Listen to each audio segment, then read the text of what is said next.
Hello, everybody, and welcome to a special podcast that I'm doing about otaku terminology, I guess, or anime fan community words and definitions. I've got with me two very special guests. The first is the pedantic romantic, or what would you like us to call you?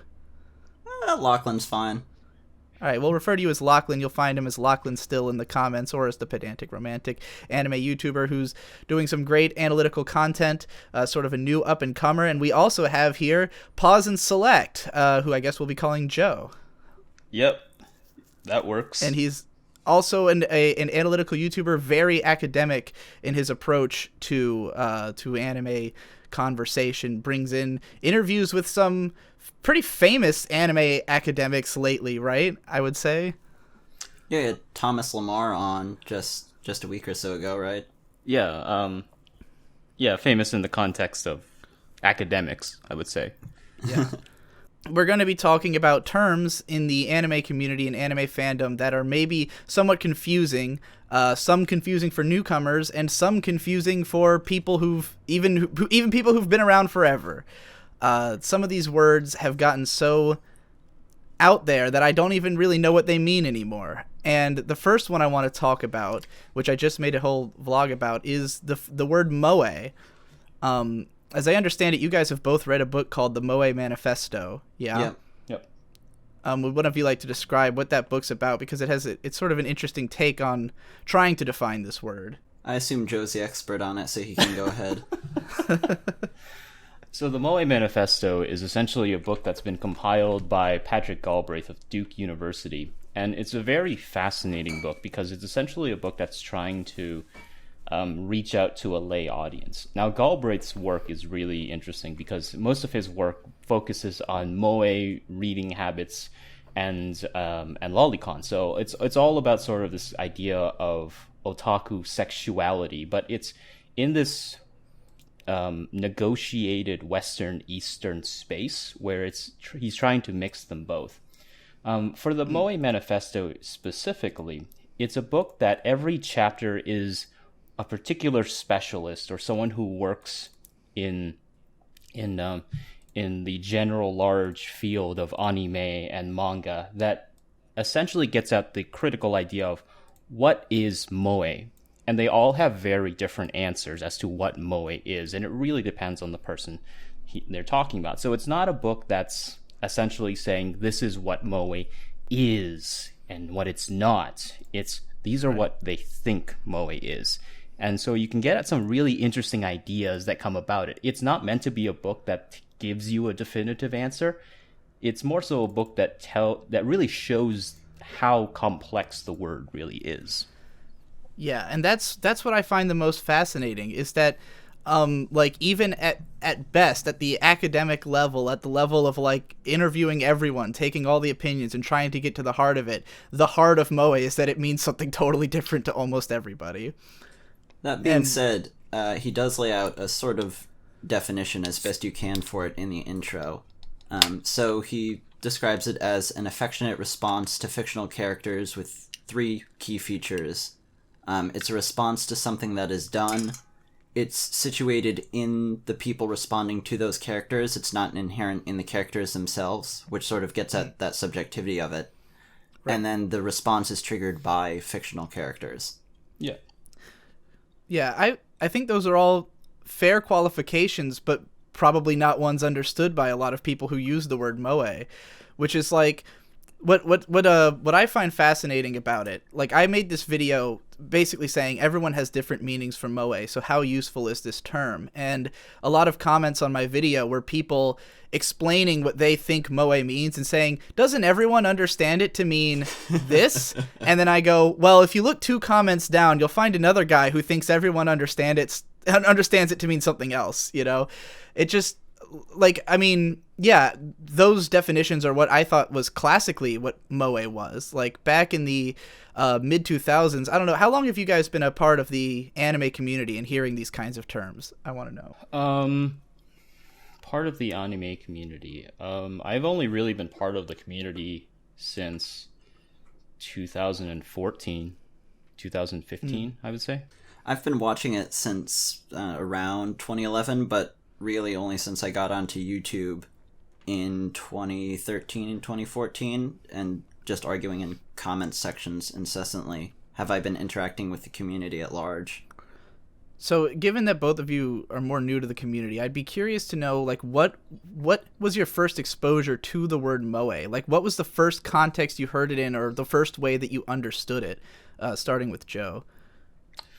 I don't remember. Honestly, Lachlan, I'll give you a moment to think about it. Probably for me, because Arcada... It doesn't have to be the literal first, just like the general... Yeah. What did you come to understand it as in the beginning? It was key adaptations and then K-On! Were sort of like two ends of the spectrum of what... So it was a show. Like a show was a moe show. Yeah, it was a genre or style descriptor. See, that's what interests me about it, because I think that's how most people see it these days. Like, if someone comes into the anime fandom now and they hear about moe, they usually hear it in terms of, like, that is a moe show. Like, people saying, wow, you watch lots of moe anime.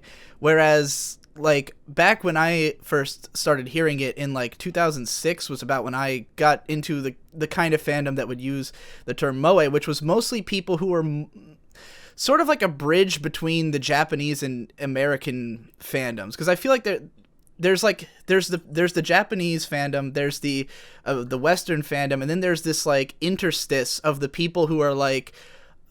This was especially true back in the day when fan subbing was a thing, and it's like the people who were watching the stuff as it was airing in Japan were sort of almost closer to the Japanese fandom than they were to a lot of the other Western fandom. Do you get what I mean? Right. Yeah. And so, like, I feel like when moe first started getting used in the West, it was more informed by the Japanese usage. It was more like we were saying it because they were saying it, and we were learning it from stuff like Lucky Star, where they started commenting on it and having characters talk about moe. And, Konata tries to define it, and even she is, like, having a difficult time explaining to a non-otaku what does moe mean, because it was kind of a feeling you felt towards a character. There wasn't really that idea of the moe show at the time. It was more like I observe moe, the moment. It's not that a character is moe, it's that the moment she falls on her face, that's the moe. Like the moment when she says "ow" at the end of a sentence, that's the moe. The moment that makes you say moe, as Travis Touchdown does. I was wondering where I'd heard it before, and it was from No More Heroes, the game, said in that exact way. But yeah, and then, like, I guess over time there became like a conflation of the two. Like, if a show has moe, it is moe, and I guess because the shows that conveyed moe had a certain kind of aesthetic, then as that aesthetic became more popular, it became identified as, like, moe as, like, this art movement.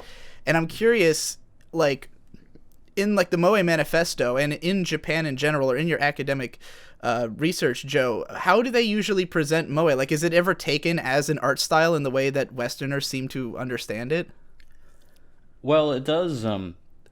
So it's a very sort of strange relationship that's happening, because, when we're talking about something like a moe style, that itself is really heavily debated. I mean, the Moe Manifesto talks about one of the instances in the Moe Manifesto. They talk about one of the characters in Gundam, one of the characters in the original Gundam, how she herself was moe.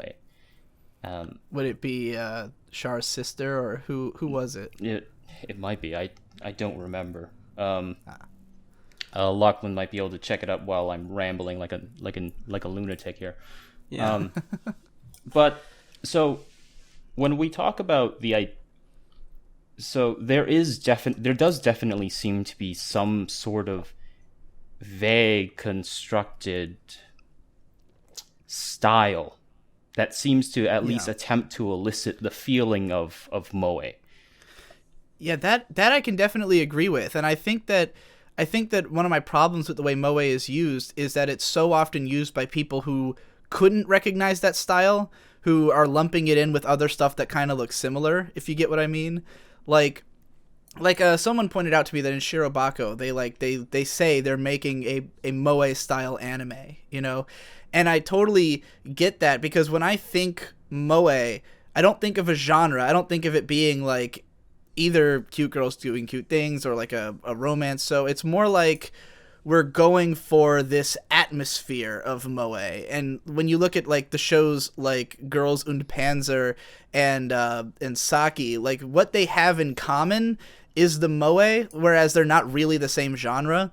And so I think moe is more like like an atmosphere, like a feeling that the show gives you, as opposed to like saying anything about what the show's actually about or like who the characters are. It's like this sort of thing that it's like, you know it when you see it, but you have to know it.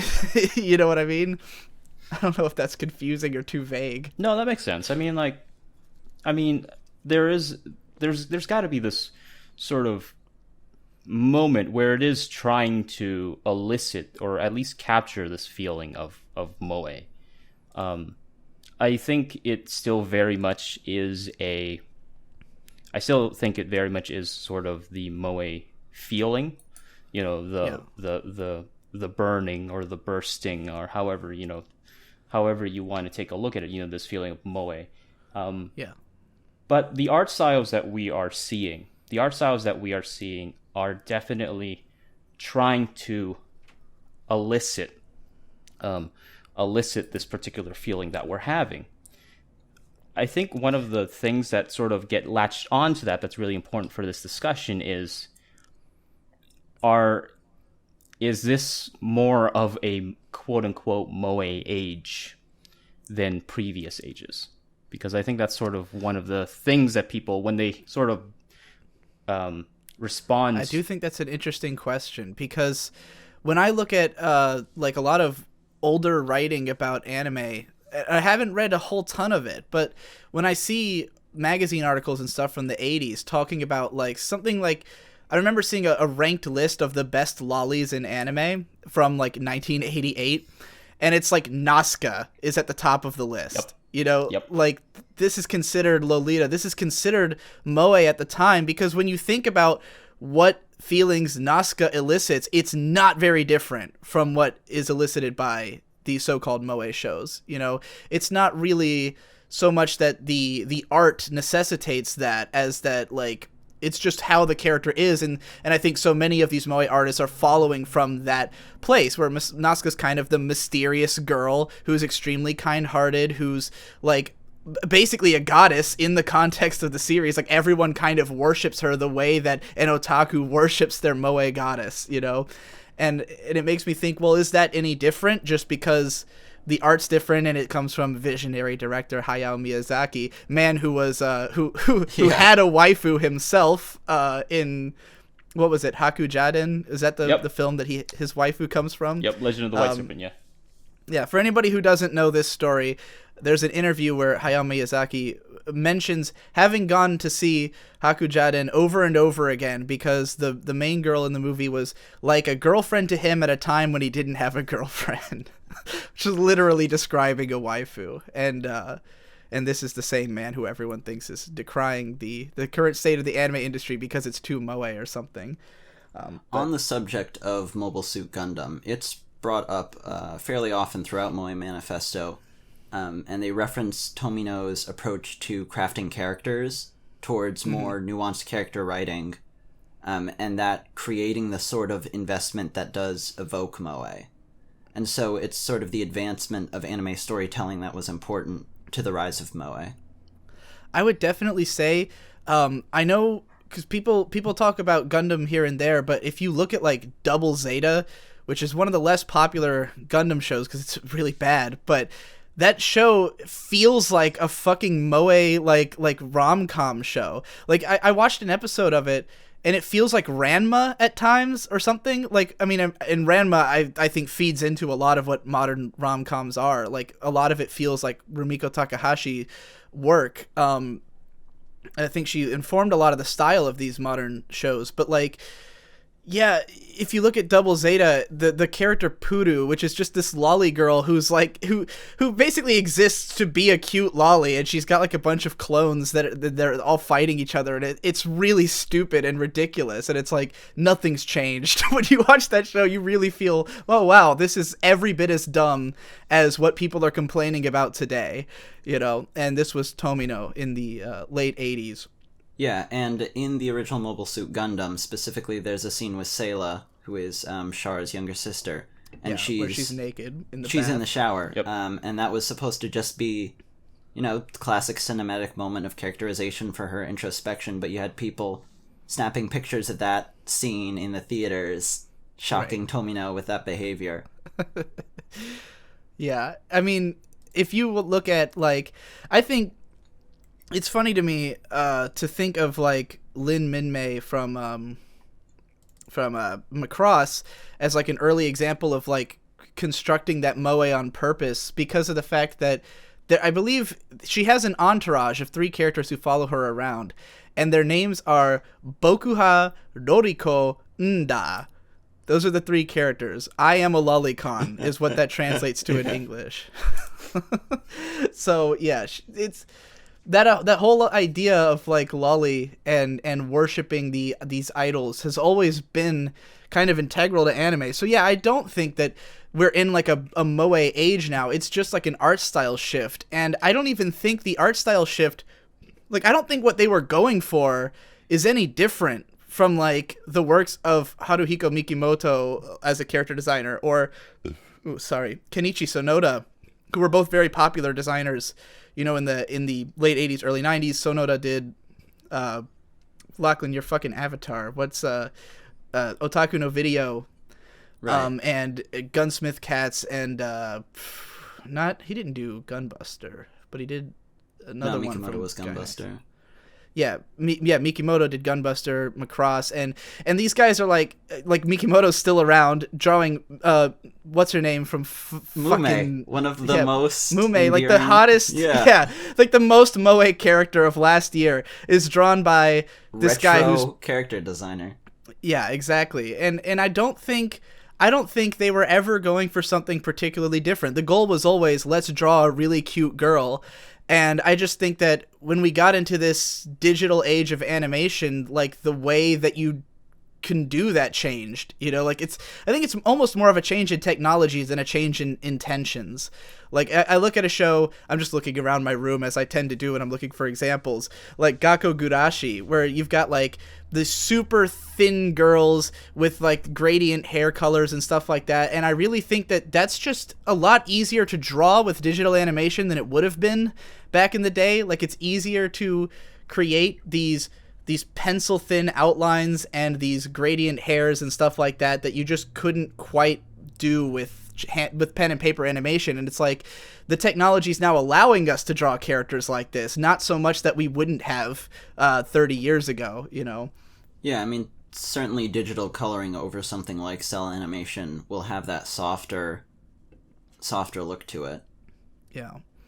So I mean, if you look at the early 2000s and the early digital animation stuff, like, I think a lot of the character design from that era, which is kind of where this supposed moe style like comes from, like when people start complaining about there being too much moe, it like begins in that late 90s early 2000s era. And I think a lot of it was just like this awkward transition of how do we make these characters look good in digital animation. You can know? definitely see them grappling with how they can translate cuteness to this new animation technology, with how hideous a lot of the designs are. Even like the key adaptations from the early 2000s get a lot of flack.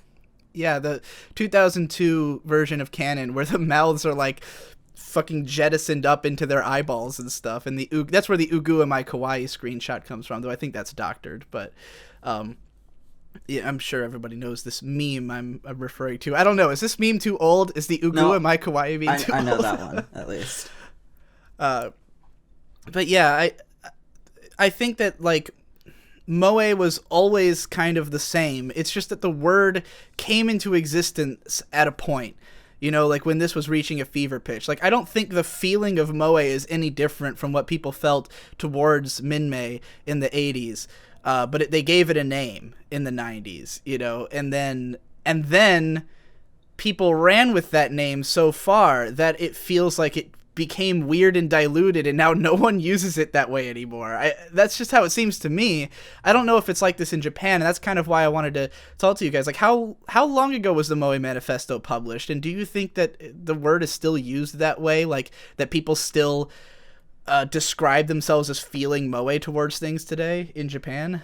I think Moe Manifesto was 2010, Joe. You probably know better than I. It's about 2011, 2012. It's definitely sort of in the aughts, but it's sort of a weird text because it's been compiled over a series of years. Right. So some are newer than others. Someone noted on the Reddit that if you look at Japanese Google searches, moe has dropped off in recent years. Yeah. It's searched up far less often. I mean, I don't hear it mentioned in anime the way I used to, in otaku-oriented. Like, I really think that, like, with anime, I mean, even being mentioned in a show, you're already a couple years behind the times. Because, like, you know, people, I think creatives tend to always be, like, a few years behind on what's really going on. Just because you start making stuff and you get pulled farther away from the culture that you're making reference to, and it takes time to get your thing published, you know? Like, Steins Gate, by the time it was an anime, some of that 2-channel lingo in the show was probably dated. Mm-hmm. Like, after having been originally in a visual novel and then adapted, the script was probably written a year before the anime got made, you know? It's like, by then, are people still using this slang? And so by the time, like, Lucky Star came out, I think moe was probably, like, already kind of an older term, but one that was still in use, you know, but like the show's kind of making fun of it as like this cultural event that just happened. And then you see it in anime here and there. You see Travis Touchdown saying it around the same time in No More Heroes. You see characters, you know, talking about moe, and then it kind of falls off. And now we've got, like, everyone's making reference to Chunibyo, and everyone's making reference to, like, you know, we're now parodying isekai because that became such a big thing that blew up, you know, and it's like, I don't see moe getting talked about in anime, in anime culture. I really just see moe these days as people describing an art style they don't like, and I have to wonder, is the term as it was originally understood kept alive at all? Like, is anybody still saying, oh man, that character's so moe, I feel a moe for her, you know? Oh yeah, it still remains a lot in sort of object affection. If you look at, for instance, the train otaku, for instance, will oftentimes use moe because there's really not much of a better in reference to trains. Yep. Yeah. Yep. Well, that's the other thing, because I think I mentioned this in my my ranting vlog about the subject, and I thought about it more after I posted it, that the idea that moe was always a meme. Like, when people talk about it online, like, I don't think moe was used as much in, like, a I'm reviewing this show kind of way. Like, man, this episode was really good. She was so moe, and that's why it was a good episode. It's more like when people say Megumin was best girl this episode. Like, that's kind of how I think moe is more used. That kind of mimetic sense. And, oh my god, I lost track of where I was going with that point. Do you know what I mean, though? Can you repeat there that? was always some level of tongue-in-cheek irony, or not? Yeah, at least in and so, like, the over 2000s. time, I think moe came, like, maybe in the beginning people were mostly saying, like, this girl is moe, or she just did a moe thing, and then eventually it becomes like Kaiji is moe. Kaiki is the most moe character in Bakemonogatari, you know. This train is moe. Man, this drink I just had sure was moe, you know, like it becomes like a transformative meme in the way that memes do, and you know, kind of escapes into just becoming like a weird catch-all word for like a certain emotion, as opposed to something you ascribe to a character.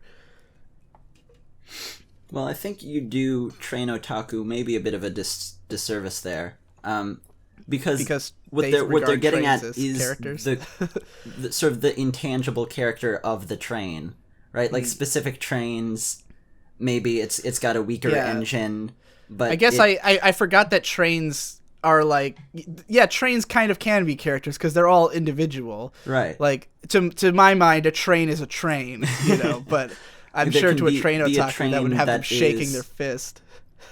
There can be a train that is sort of like hardworking, even as strange as it seems to describe that, and that's sort of where you get the anthropomorphizing of appliances or battleships or whatever into anime girls. The reason they can give them personalities is because those objects have some level of inherent personality, and that's the moe of those things. Here's a question that I don't know if either of you is able to answer, and I know I can't. Are idol shows the same thing as moe?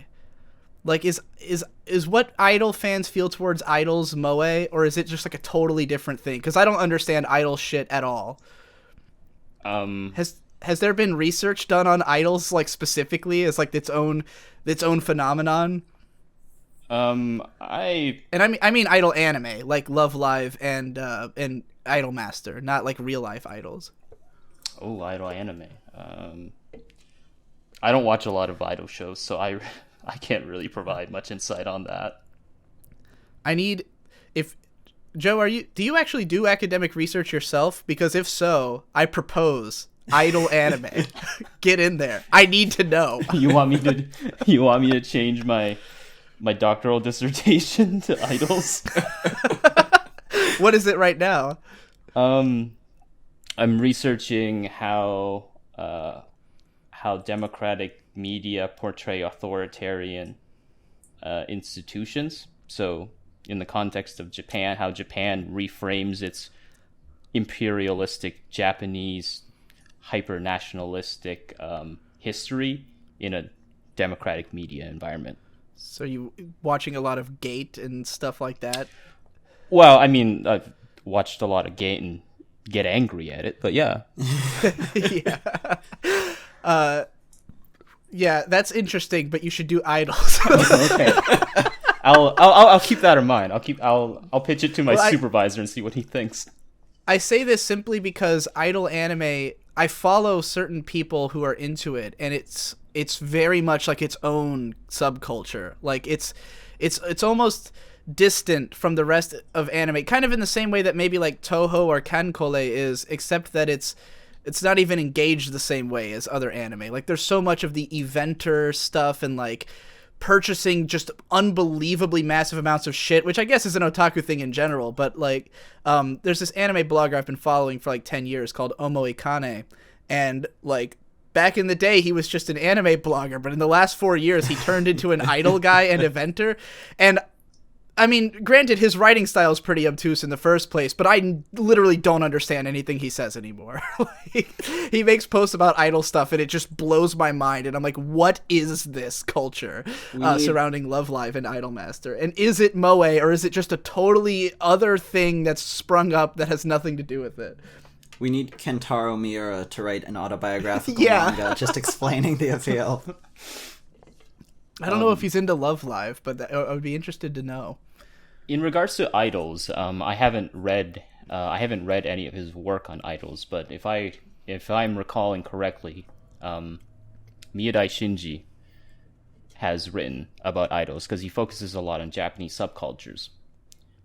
So if you're interested in looking at idols, that would definitely be the direction I would recommend. So what do you guys think is, if you want to talk about moe anime, do you think there should be some kind of like prerequisite of understanding or explaining yourself? Like if I throw out the word moe, I don't feel like anybody understands what I mean at this point. I do feel like if you're a content creator, if you're writing for an audience, moe is not going to be the best term to use in almost any situation, just because there's so many different understandings of it. You'll be better served by like cute girls anime if that's what you're going for, or like a character being endearing if that's what you're talking about. I mean, I do think there's a context where using moe is appropriate, that and some people called me out on the fact when I was making this rant about how I want the term moe to just go away. People were like, didn't you just make a video called Moe Will Mobilize You in Log Horizon? And I was like, yes, But what's the reason that I feel the need to use the term moe in that situation is because that show is commenting on moe. Like it's deliberately having a character, like they create moe out of her. They try to make her a moe girl and sell her to an otaku crowd. And I think that there's a lot of shows that do like that are playing into moe culture, not just as like, hey, this is a show that's trying to make you feel moe, but like the Monogatari series, where there's this whole important distinction between whether Senjo Gahara is a moe girl or fascination. You know, like they come up with, Araragi says, you know, moe is kind of out of style, but I have a fascination with you, and I hope that term becomes popular, you know. Right. Or Haruhi, which makes reference to moe all the time, you know, and like both of those were around the time that this was really relevant. 2006 is when those, you know, came out and were really like riding the moe term hype wave. And like when you're looking back at that era, I do think that it is sometimes important to bring up what moe was, you know, like maybe not even if it doesn't exist anymore, it was a thing and some shows were trying to talk about it. But like outside that context, to just like be talking about a show and say like, you know, I usually don't like moe shows, but this one was pretty all right. And it's just like, what are you talking about? Just leave that on the cutting room floor, please. You know. Well, it's really interesting now because when when we're talking about moe in that context, it sort of has become sort of a metonym in that it's now essentially becoming this stand-in for something that's incredibly vast. Because now the question becomes, you know, oh, this is a moe show. Well, what essentializes that for it to be a moe show? And, you know, most of the time, I think, is people are, when they're referring to moe, they're referring to nichijoke shows, which are, you know, cute girls. Everyday life. Yeah, cute girls doing cute things, everyday types. But I mean, like, does that necessarily have to include that? Like, do you mean to say, do those shows necessarily have to be moe or vice versa? Is that what you're asking? Yeah, it sort of gets at some really fundamental questions as to, like, can you create a moe show that doesn't cohere to the nichijoke I would idea? say absolutely. And that's exactly where I think the confusion comes from, is that that like High School Fleet or Saki or something are definitely moe and definitely not nichijoke. You know, like they're shows that are they're like, High School Fleet's an action show. You know, it's a show, it's structured like an action show, it's paced like one, but the atmosphere is definitely going for that moe sensation. And Saki is like, you know, is very much this, it's a bunch of cute girls, there's the Yuri undertones, there's the light and fluffy feeling, but it's a competitive sports manga. You know, I mean, it's about mahjong, which I don't know if you call it a sport, but it's the pace and structure is that of a sports manga, you know? And so that's where I think this misunderstanding is coming from when someone looks at a moe show and then says, all moe shows are the same, or you just like a lot of moe. And I'm like, well, moe is not a genre in my mind. It's a feeling that certain shows are trying to evoke, but they're not doing it by way of structure of the show. They're doing it by way of this odd combination of art style and characterization and even acting, you know? I think it's really fascinating that there was, what was it? I think in Hibike Euphonium, right. I believe there was a quote where they said they told the actors to deliberately tune down the moe, or to tune down the cuteness of their dialogue, and act more naturalistic, because yeah, moe sounds a certain way, you know?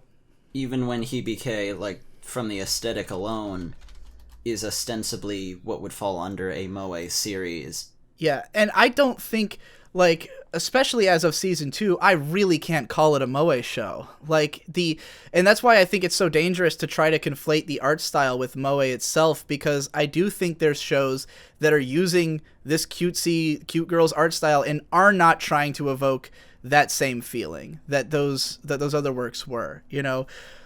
Even if we look at, let's say, going back to when I was comparing to the olden days and like Macross or Gundam, where there's certain characters that you feel like were supposed to be moe, were supposed to evoke those feelings, and then you look at something like Gunsmith Cats, where the art style is very much like it's definitely, this is the evolution towards moe. You know, these really cutesy lolly girls, but they don't act moe. They're all like hard asses. You know, Minnie May is like a cute little lolly girl, but she's also like a former prostitute, and she like fucks guys all the time, and that's not moe. You know, like that's just not the way it would be.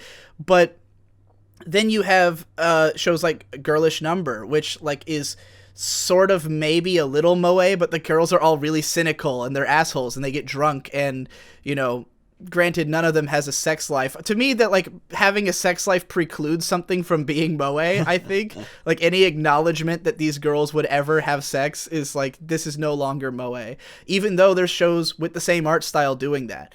You know, and that's the risk I think we run when we look at a show like Hibike Euphonium and say it's moe because of the art style. And I'm like, I don't really get the sense it's going for that. And maybe the first season had a little more of it when it looked like a 4-girls show for a little while, which is I don't know if that's a academic term or anything, but it's a term I made up for shows about 4 girls, like a K-On! Or a Hidamari Sketch.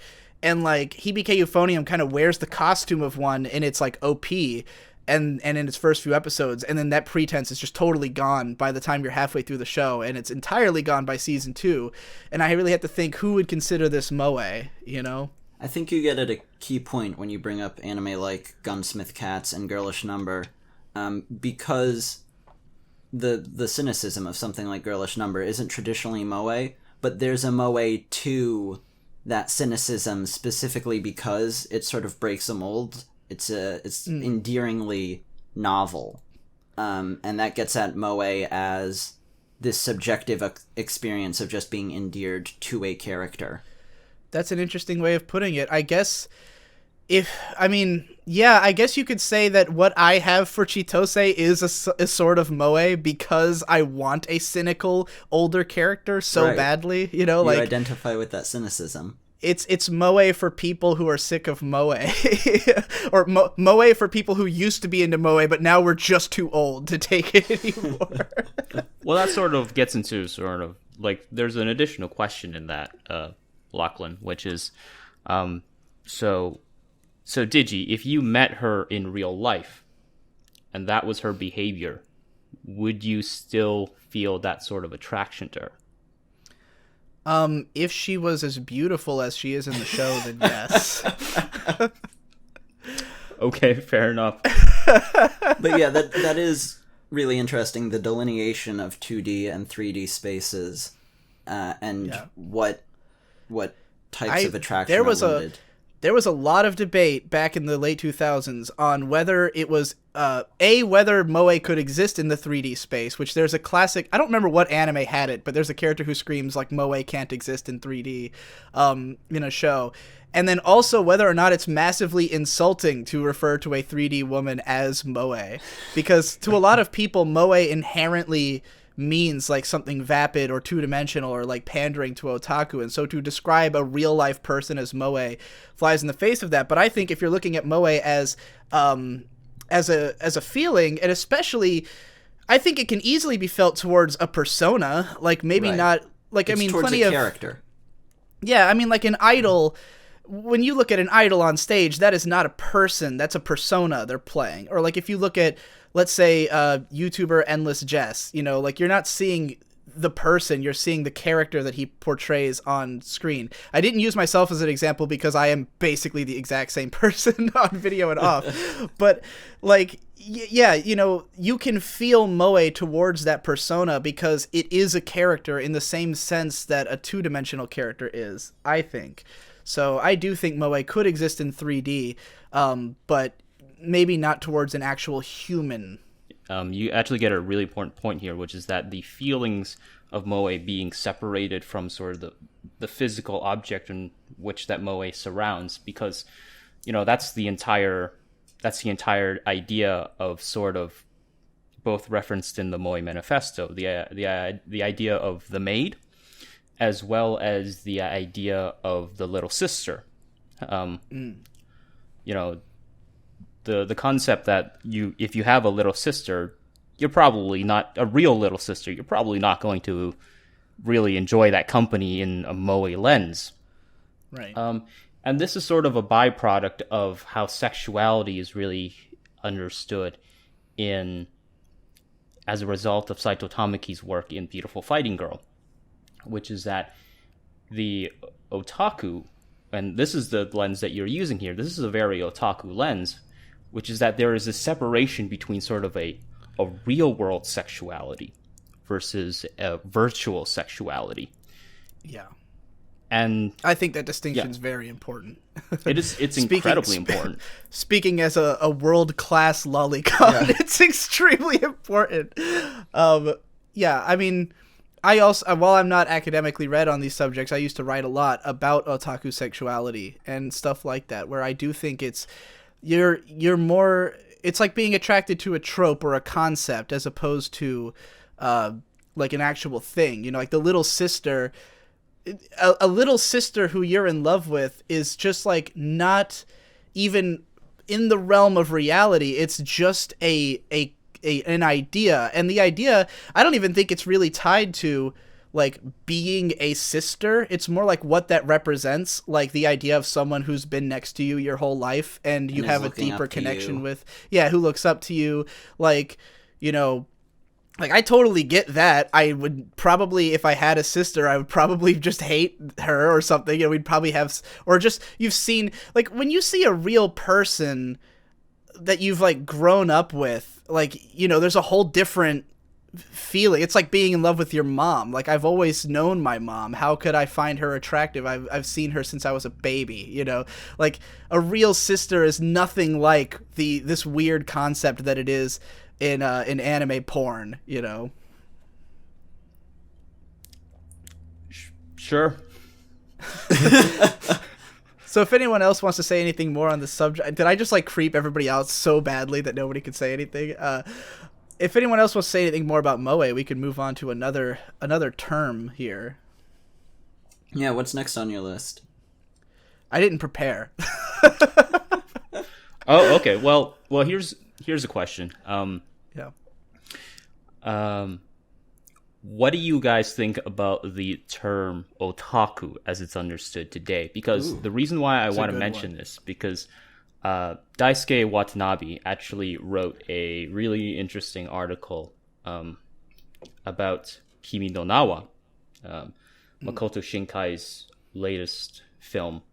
And he essentially makes the argument that the idea of the otaku is dead. The otaku are over. I remember hearing about this from that. I really think that ascribing, like, the idea of the otaku being dead is an entertaining idea, but the idea that Kimi no Nawa represents that, I just find, like, putting too much power in the hands of that film, just because it happens to be a really popular and successful film. Like, I mean, had Wolf Children been as successful, would we have been saying it about that movie? Or is there something particular about Kimi no Nawa that, like, this is the one that says otaku are dead? So, yeah, I think when making that determination, you have to look at whether or not there were just elements of Kimi no Nawa that had a super mainstream appeal versus there being elements in it that will affect the way people perceive anime in some way that will have an effect moving forward.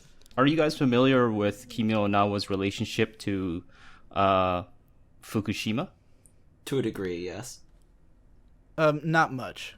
Okay. Well, did you know what Fukushima is, though, right? The nuclear meltdown that happened, yeah. Yeah, the tsunami and the nuclear meltdown. So, essentially, and, you know, Shinkai has mentioned this as well, but Kimi no Nawa was intended to be this film that sort of understands the idea of an everyday life after Fukushima. And the reason why this is incredibly important when we're talking about the idea of otaku is because the term otaku has always been predicated on the idea of an abundance of the everyday.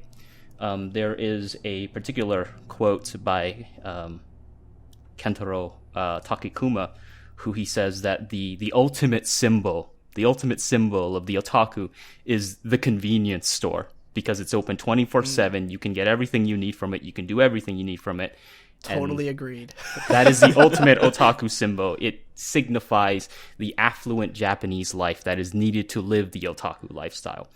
Well, after the events of Fukushima, one of the things they mentioned was that one of the things they said, and it's a very sort of symbolic gesture, which is the convenience store is closed. The convenience store, the lights are out in the convenience store. Let's see. And so when we're talking about the idea of the otaku is dead, we're talking about that constant affluence. When they say the otaku is dead, they're saying that to live an affluent everyday lifestyle is completely gone. And therefore the otaku have to change in some way in which they may no longer be considered sort of quote-unquote classical otaku. I mean, I find it kind of absurd to suggest that because of that one event, all affluent lifestyle is gone. You know, like, be it in Japan or otherwise. I mean, if that's what defines an otaku, then I am most definitely the world's still being here otaku. I have not changed. I'm sitting in a room entirely covered in anime posters, and the convenience store is my life. I've got one near my house that I go, I'm up all night. Right now I'm chugging energy drinks because I'm trying to get back to being up all night because I've been up during the day and it's driving me crazy. Like, I identify so much with the idea of the otaku, and I've said before, the reason I'm willing to label myself that, even though I hate labels, because I think they can take on so many definitions, kind of like what happened with moe, that it just means so much to so many people that at some point it becomes difficult to even talk about. But the reason I'm willing to use the word otaku to describe myself is there is no part of the definition that I don't think describes me.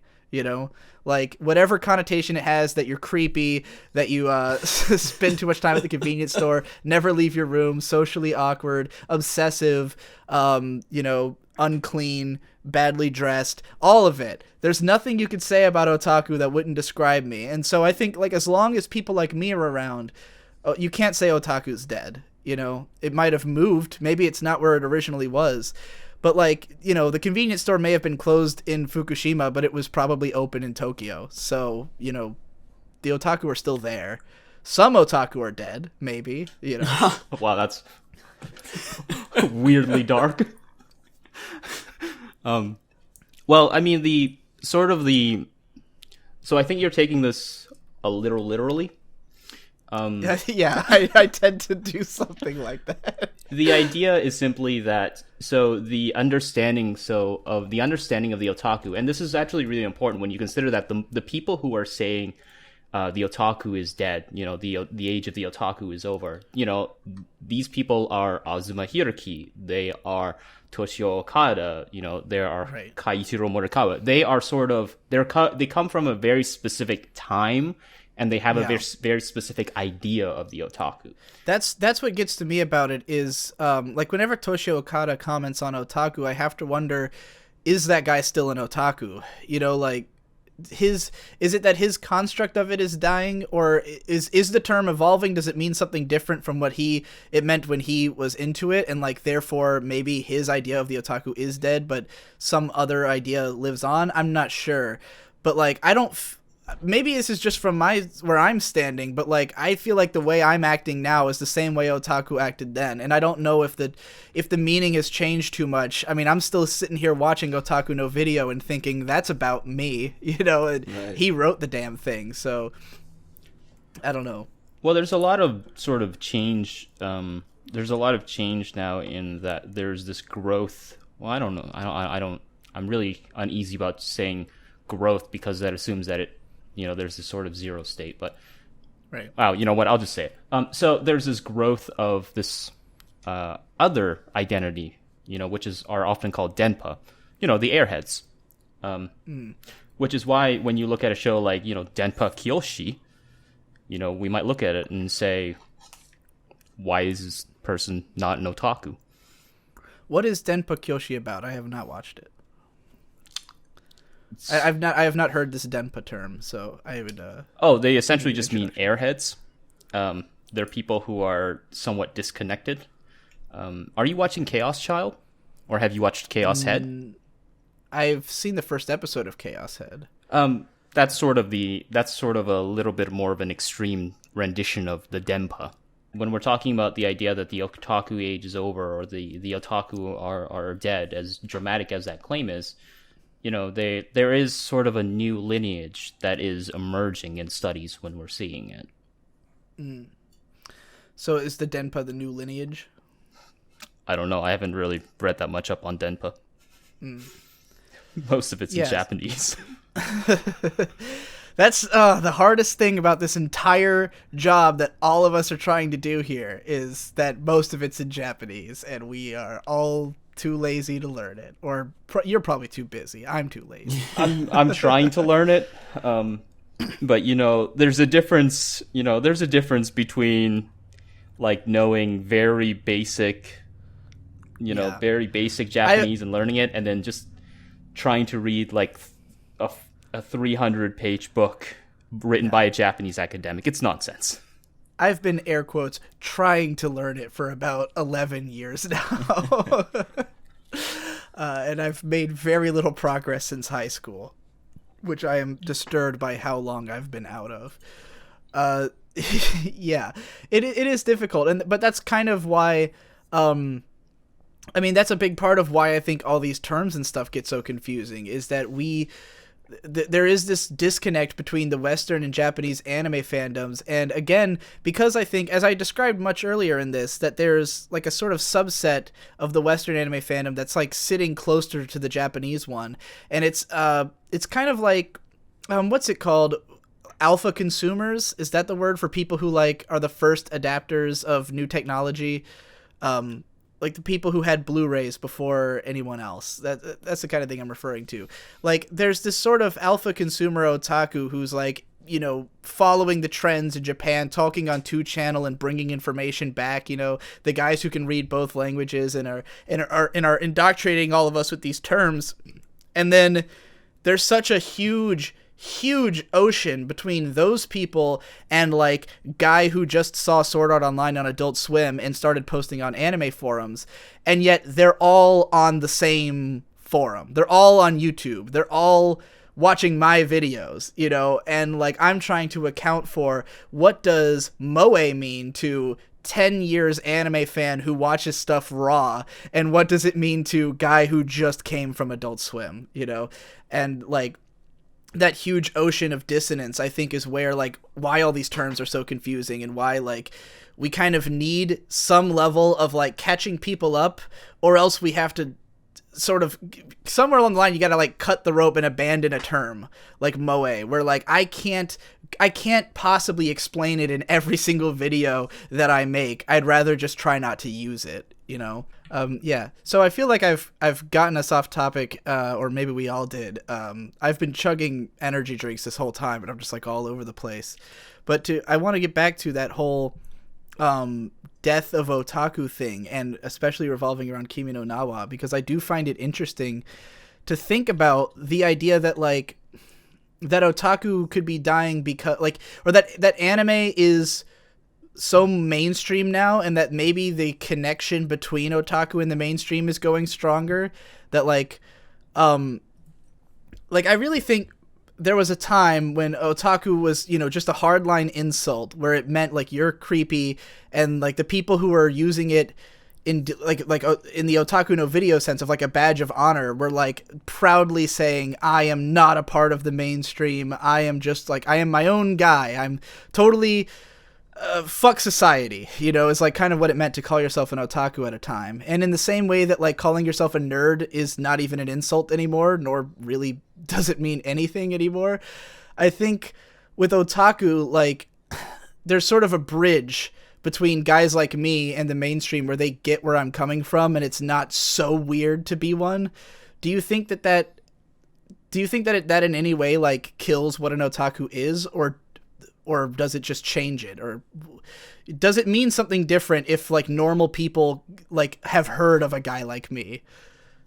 I think that when it goes from counterculture to a regular, unsurprising piece of just a greater culture that's been demystified, at the very least, its meaning changes fundamentally, if you don't want to say it's died entirely as an identity.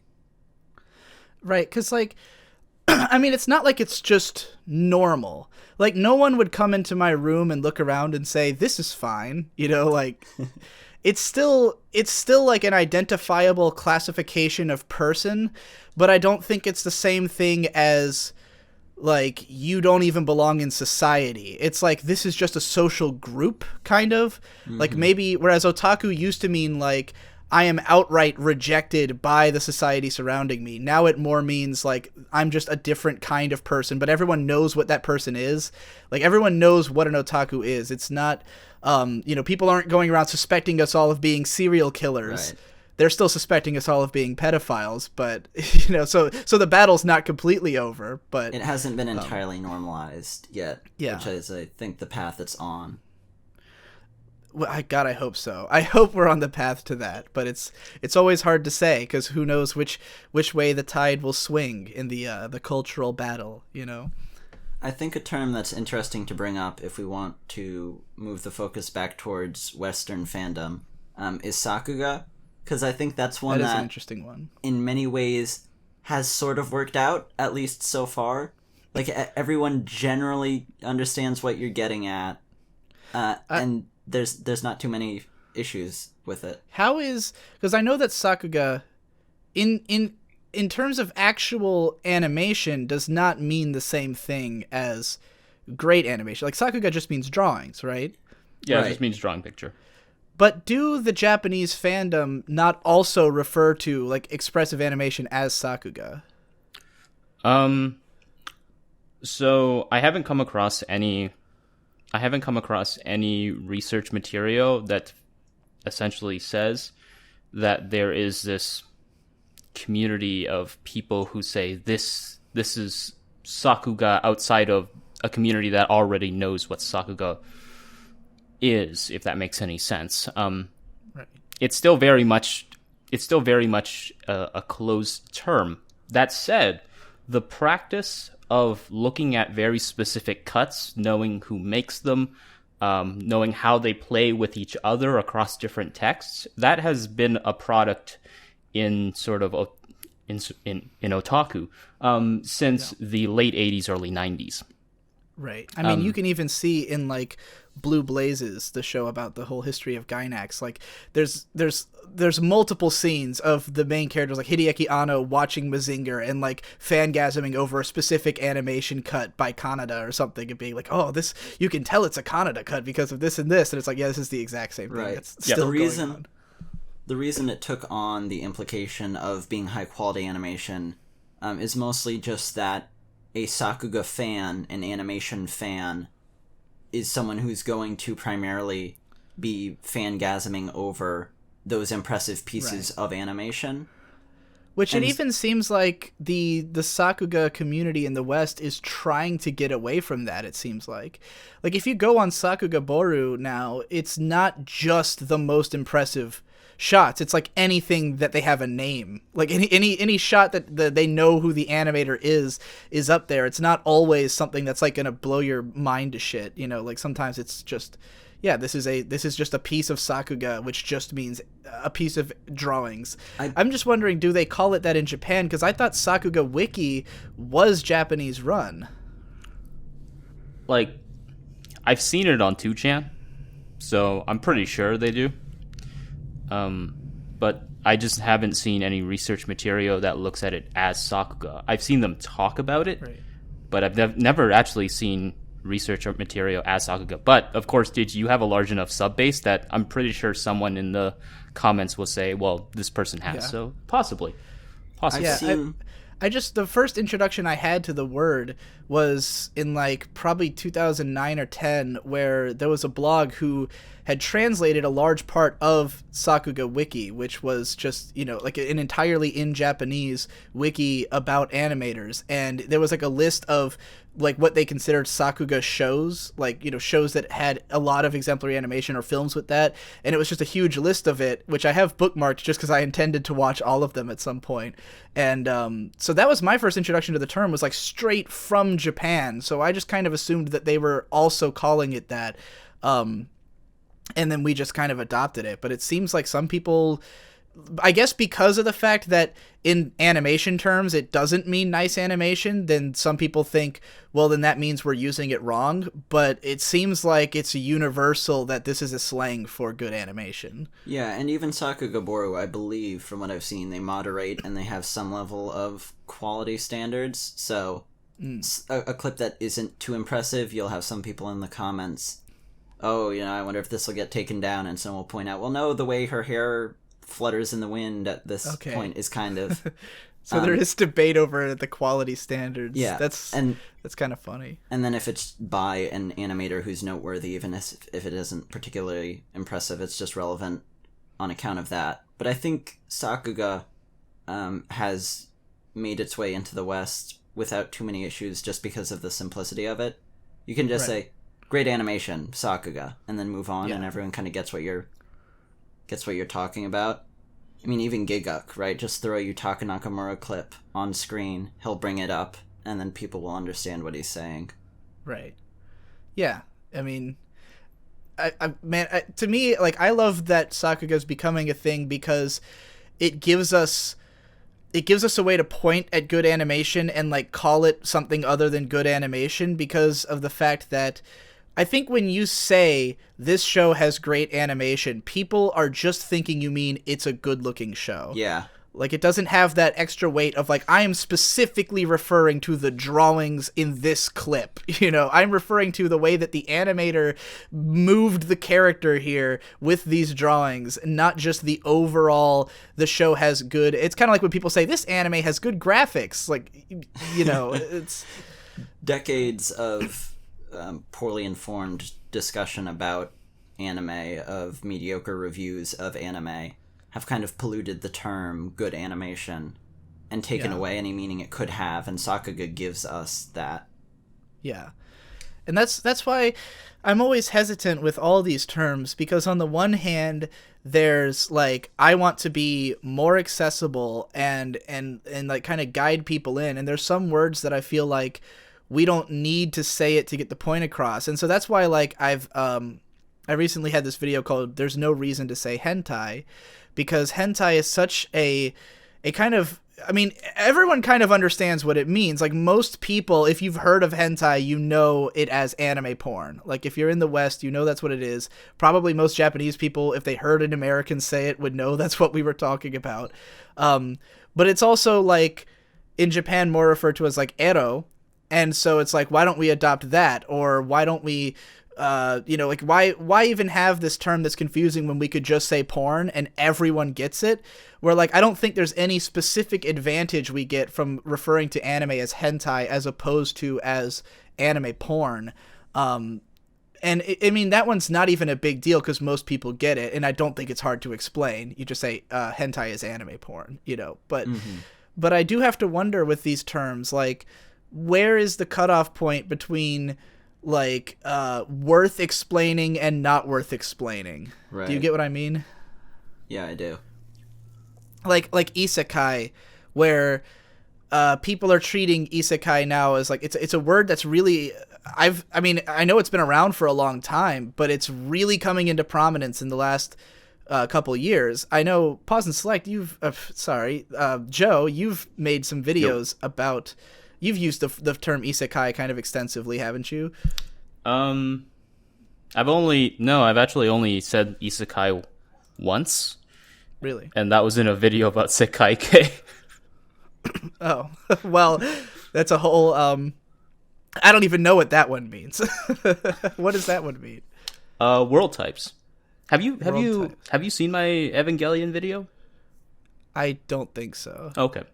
I've seen kind of a random scattering of your videos. Okay. But I've seen the term isekai coming into prominence a lot with ReZero, because of the fact that a lot of people are saying that show is playing around with the tropes of isekai, and Konosuba, both of which seem to be pointed at sort of subverting some of those tropes and stuff like that. But then it immediately becomes weird and contentious when now people are saying, yeah, it's a subversion of isekai, like Sword Art Online. And then I go, well, hold on. Is that an isekai show? Because they're going to a virtual world. It's not teleported to another world show. There's not a different culture there. It's just human culture. Is Log Horizon an isekai show? Like, maybe, but like the system is kind of built around human needs. Like, they're going to a video game that they all understood and that was like created by people as opposed to a literal alien world. And now I'm just wondering, like, isn't it easier to not even say this word, because it's gonna end up conflating a bunch of shit, and like, are people gonna understand it without me having to explain what I mean when I say isekai, or is it worth existing, you know? Well, the thing about sort of removing the term isekai is that it runs into the exact same problem anyway, even if you just say going to another world, because the debate over whether Sword Art Online is an isekai show really boils down to the authenticity of the world in which they're going to. And so, you know, Sword Art Online, you know, Alfheim or whatever all the other worlds are, they're not quote-unquote real worlds, so to say. You know, they're virtual constructions. But they behave in a way, and for the sake of the narrative, that it has very real-world effects. And so someone might argue, for instance, that a VMMORPG world might be an isekai show because you're going to another world. It just simply is constructed in sort of a different way. And right. And if we remove the word isekai, it's the exact same problem we have anyways. You know, because I suppose so. It's the same fundamental debate that's happening. The reason why I'm going to defend people using the term isekai is because it's sort of trying to capture a broad otherness in the same way that a word like moe or sakuga does. It's sort of like a metonym in that it's referring to something very sort of amorphous, but you know, when you sort understood. of get it's very much understood. It's a good shorthand for you to say, well, this is what I'm talking about.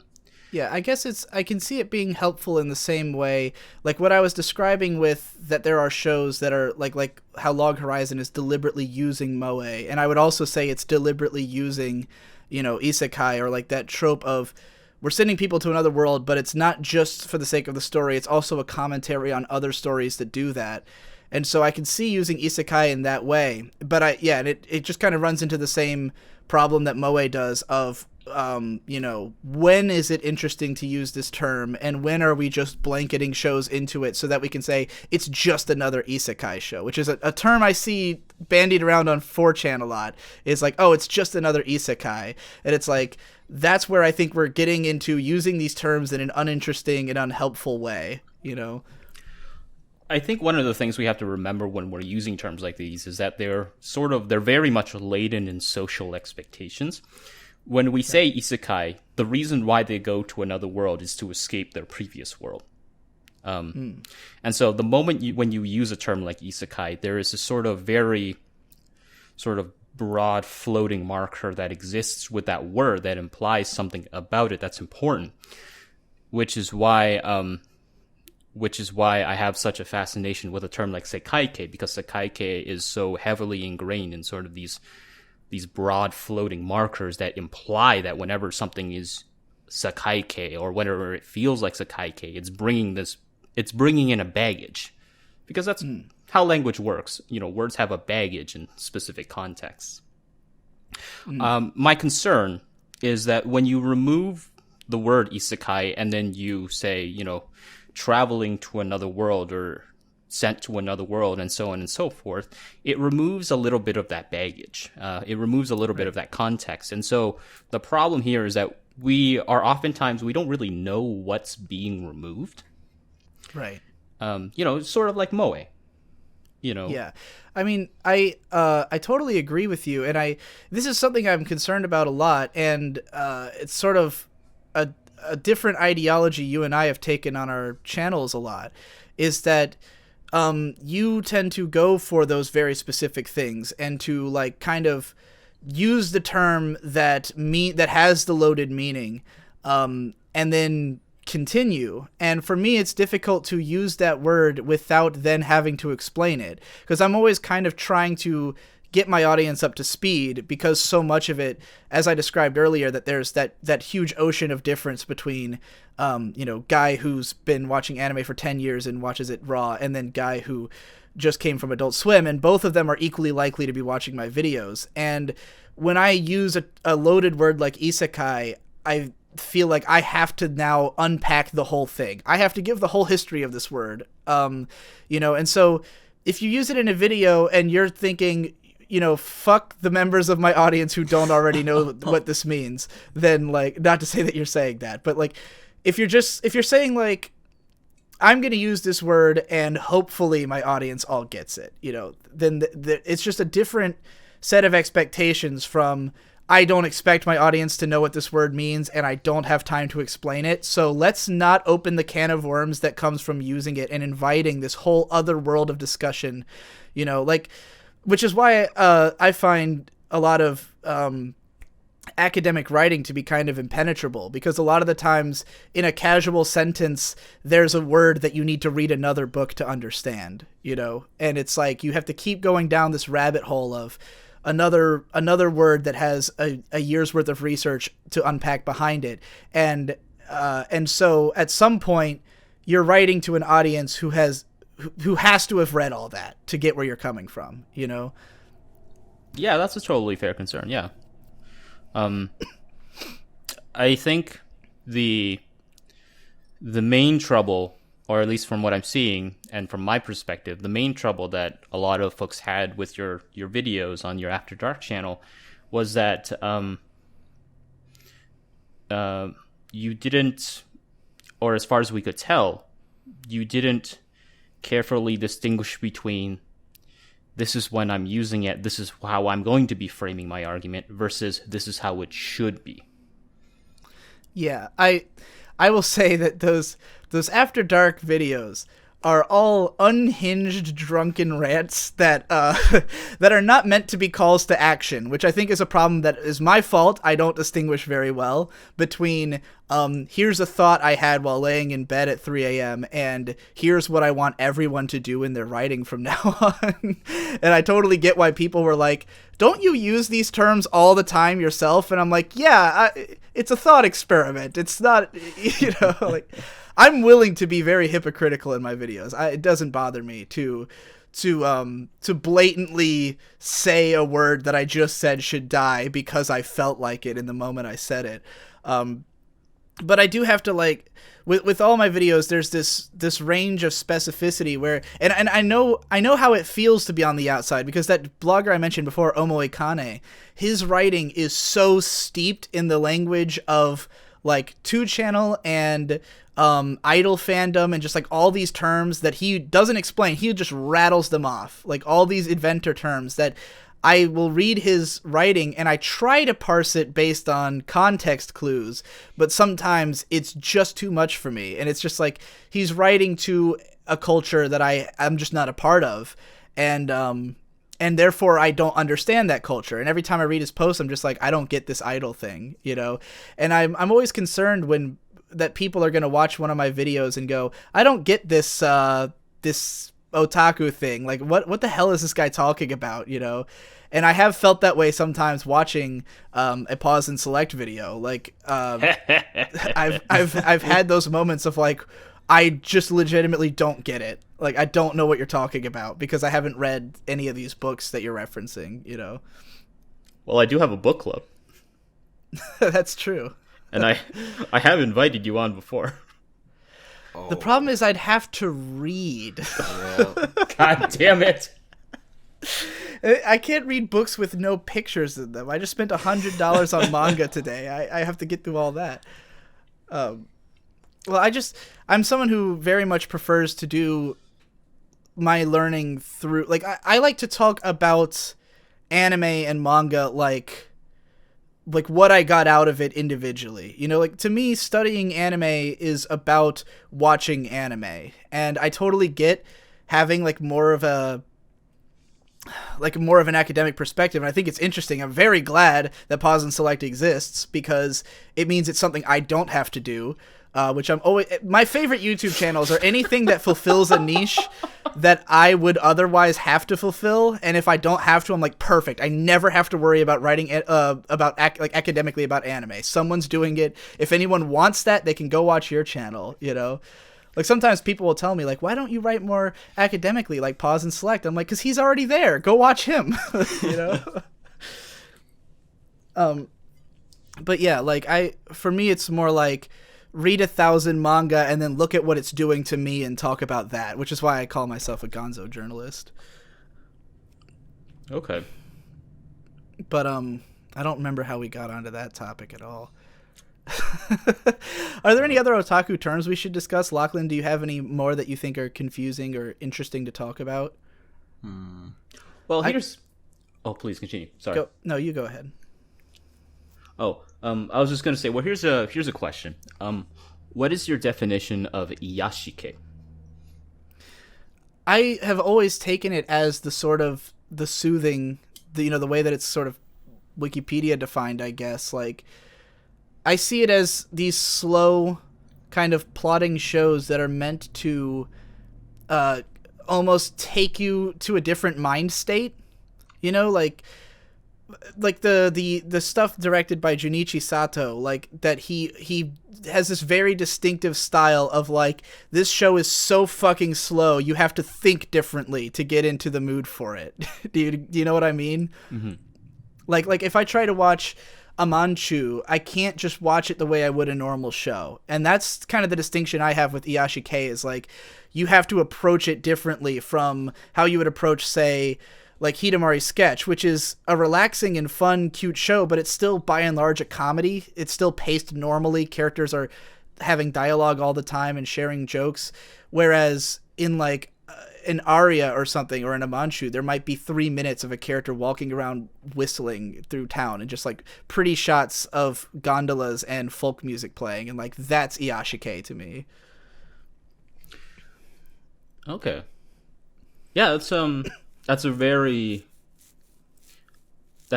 sort of abstract definition of it, which is really interesting. Well, it's kind of like moe again, where I can, like, I know it when I see it, and I think luckily iyashike is the kind of term that most people, if they don't understand it, won't use it, because they'll just go, well, I don't know what that is. I'm pretty sure that's just a moe show you're talking about. You know?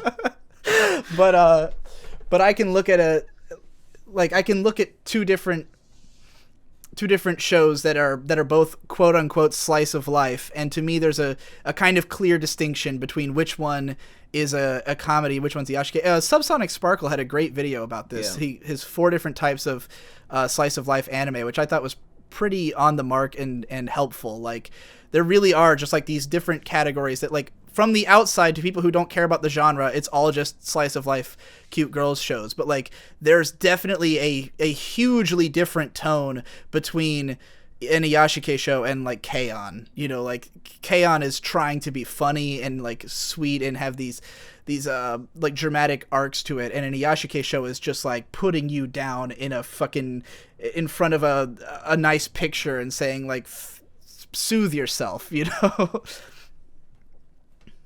Yeah, it's Digi, have you read Motoko Tanaka's work on the imagination of the 2000s?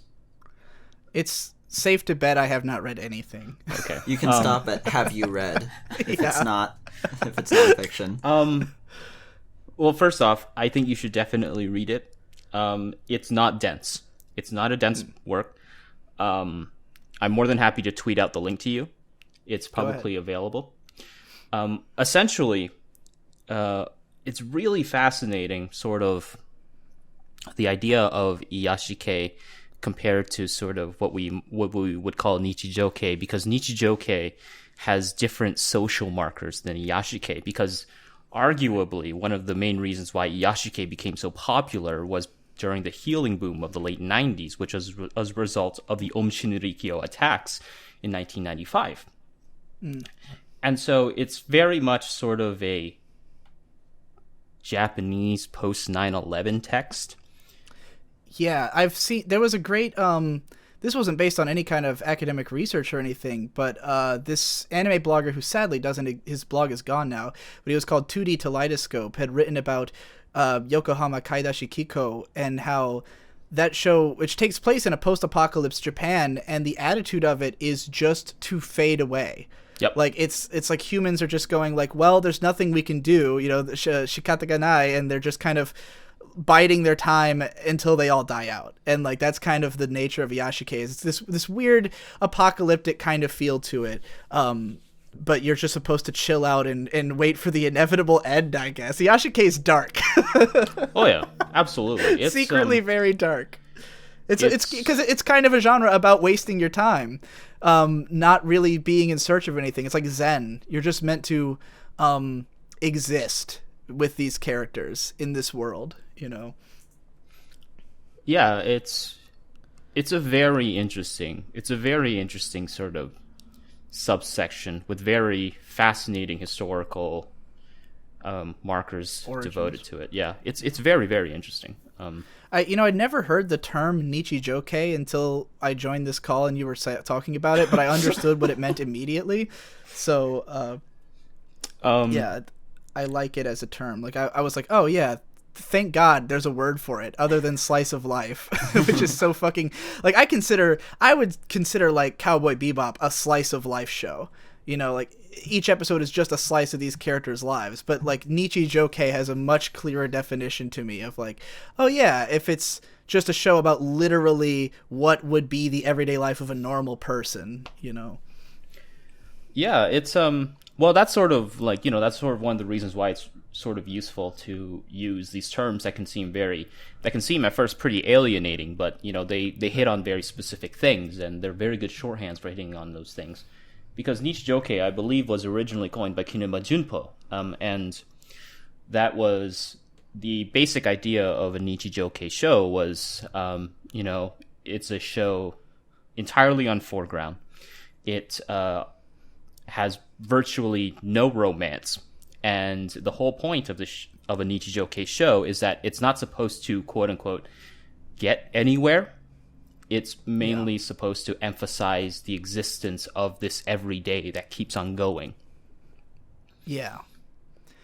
So I mean, I would like basically any 4-koma adaptation is kind of in that realm, I would think. Yeah, actually, the Nichijoke became incredibly popular as a result of Azumanga Daioh,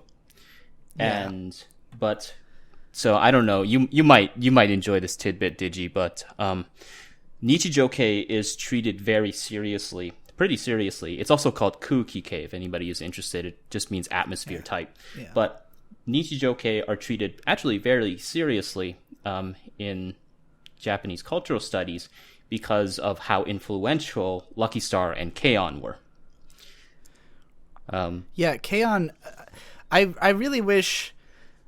This is like the moments I feel like flying off the handle and going full academic otaku boy is because of the fact that like I think the understanding of K-On! Between Japan and the US is like so vastly different that like K-On! Was this unbelievably successful show that like broke out of its market and had like the highest Blu-ray sales ever and was like a cultural landmark series where the town that it takes place in is like a fucking tourist destination and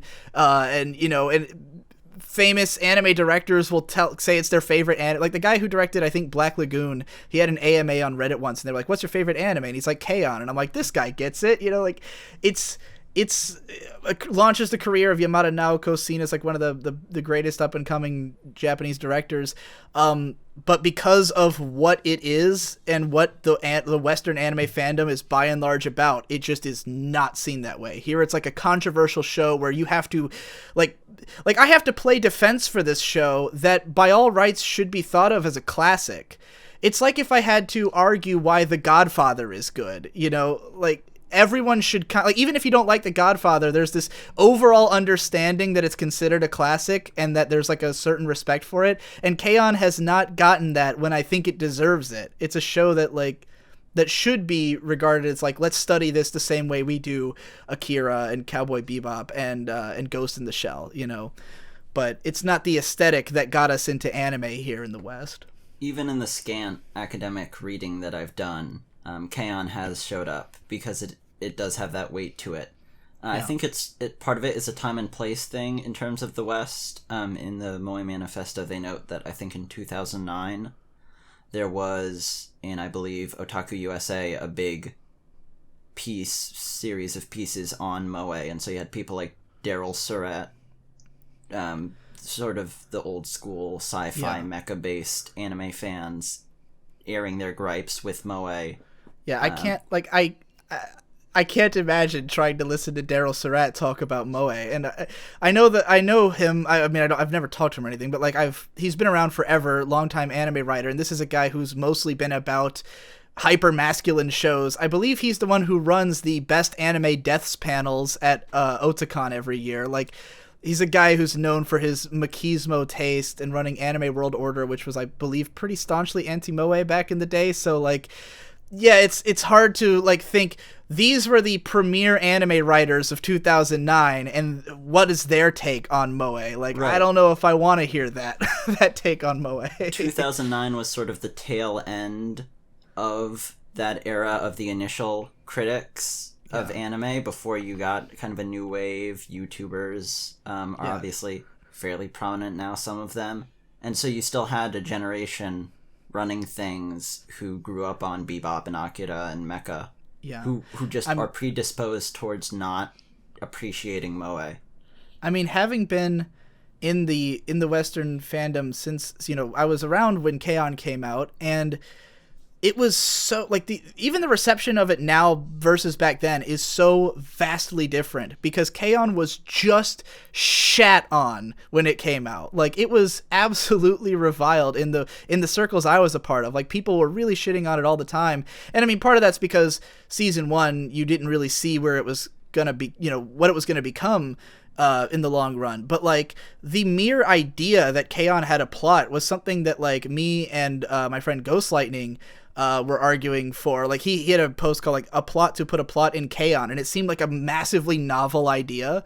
Like, this idea like, what, K-On! Has a, what are you talking about? That is complete nonsense. Even to me, like a fan of the genre, I was like, I don't know, man, K-On!'s kind of you know. And then like years go by, and like, I remember in 2009 on 4chan, if you were on the A board, whether or not Moe was killing anime was an everyday discussion, and now A is like all Moe all day, you know. Right. And K-On! Is seen as a classic, and there's almost every day there's a gigantic K-On! Thread of people talking about how it's the greatest show ever made.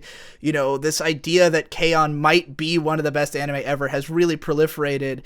You know, I've kind of been at the heart of some of it. I have a lot of my viewers who have turned on to the show and now are huge fans of it. So like, even though it's not regarded like The Godfather yet, it's definitely getting in that direction, I think, and maybe it'll be there in 5 years. Maybe eventually we'll live in a world where everyone gets what K-On! Did.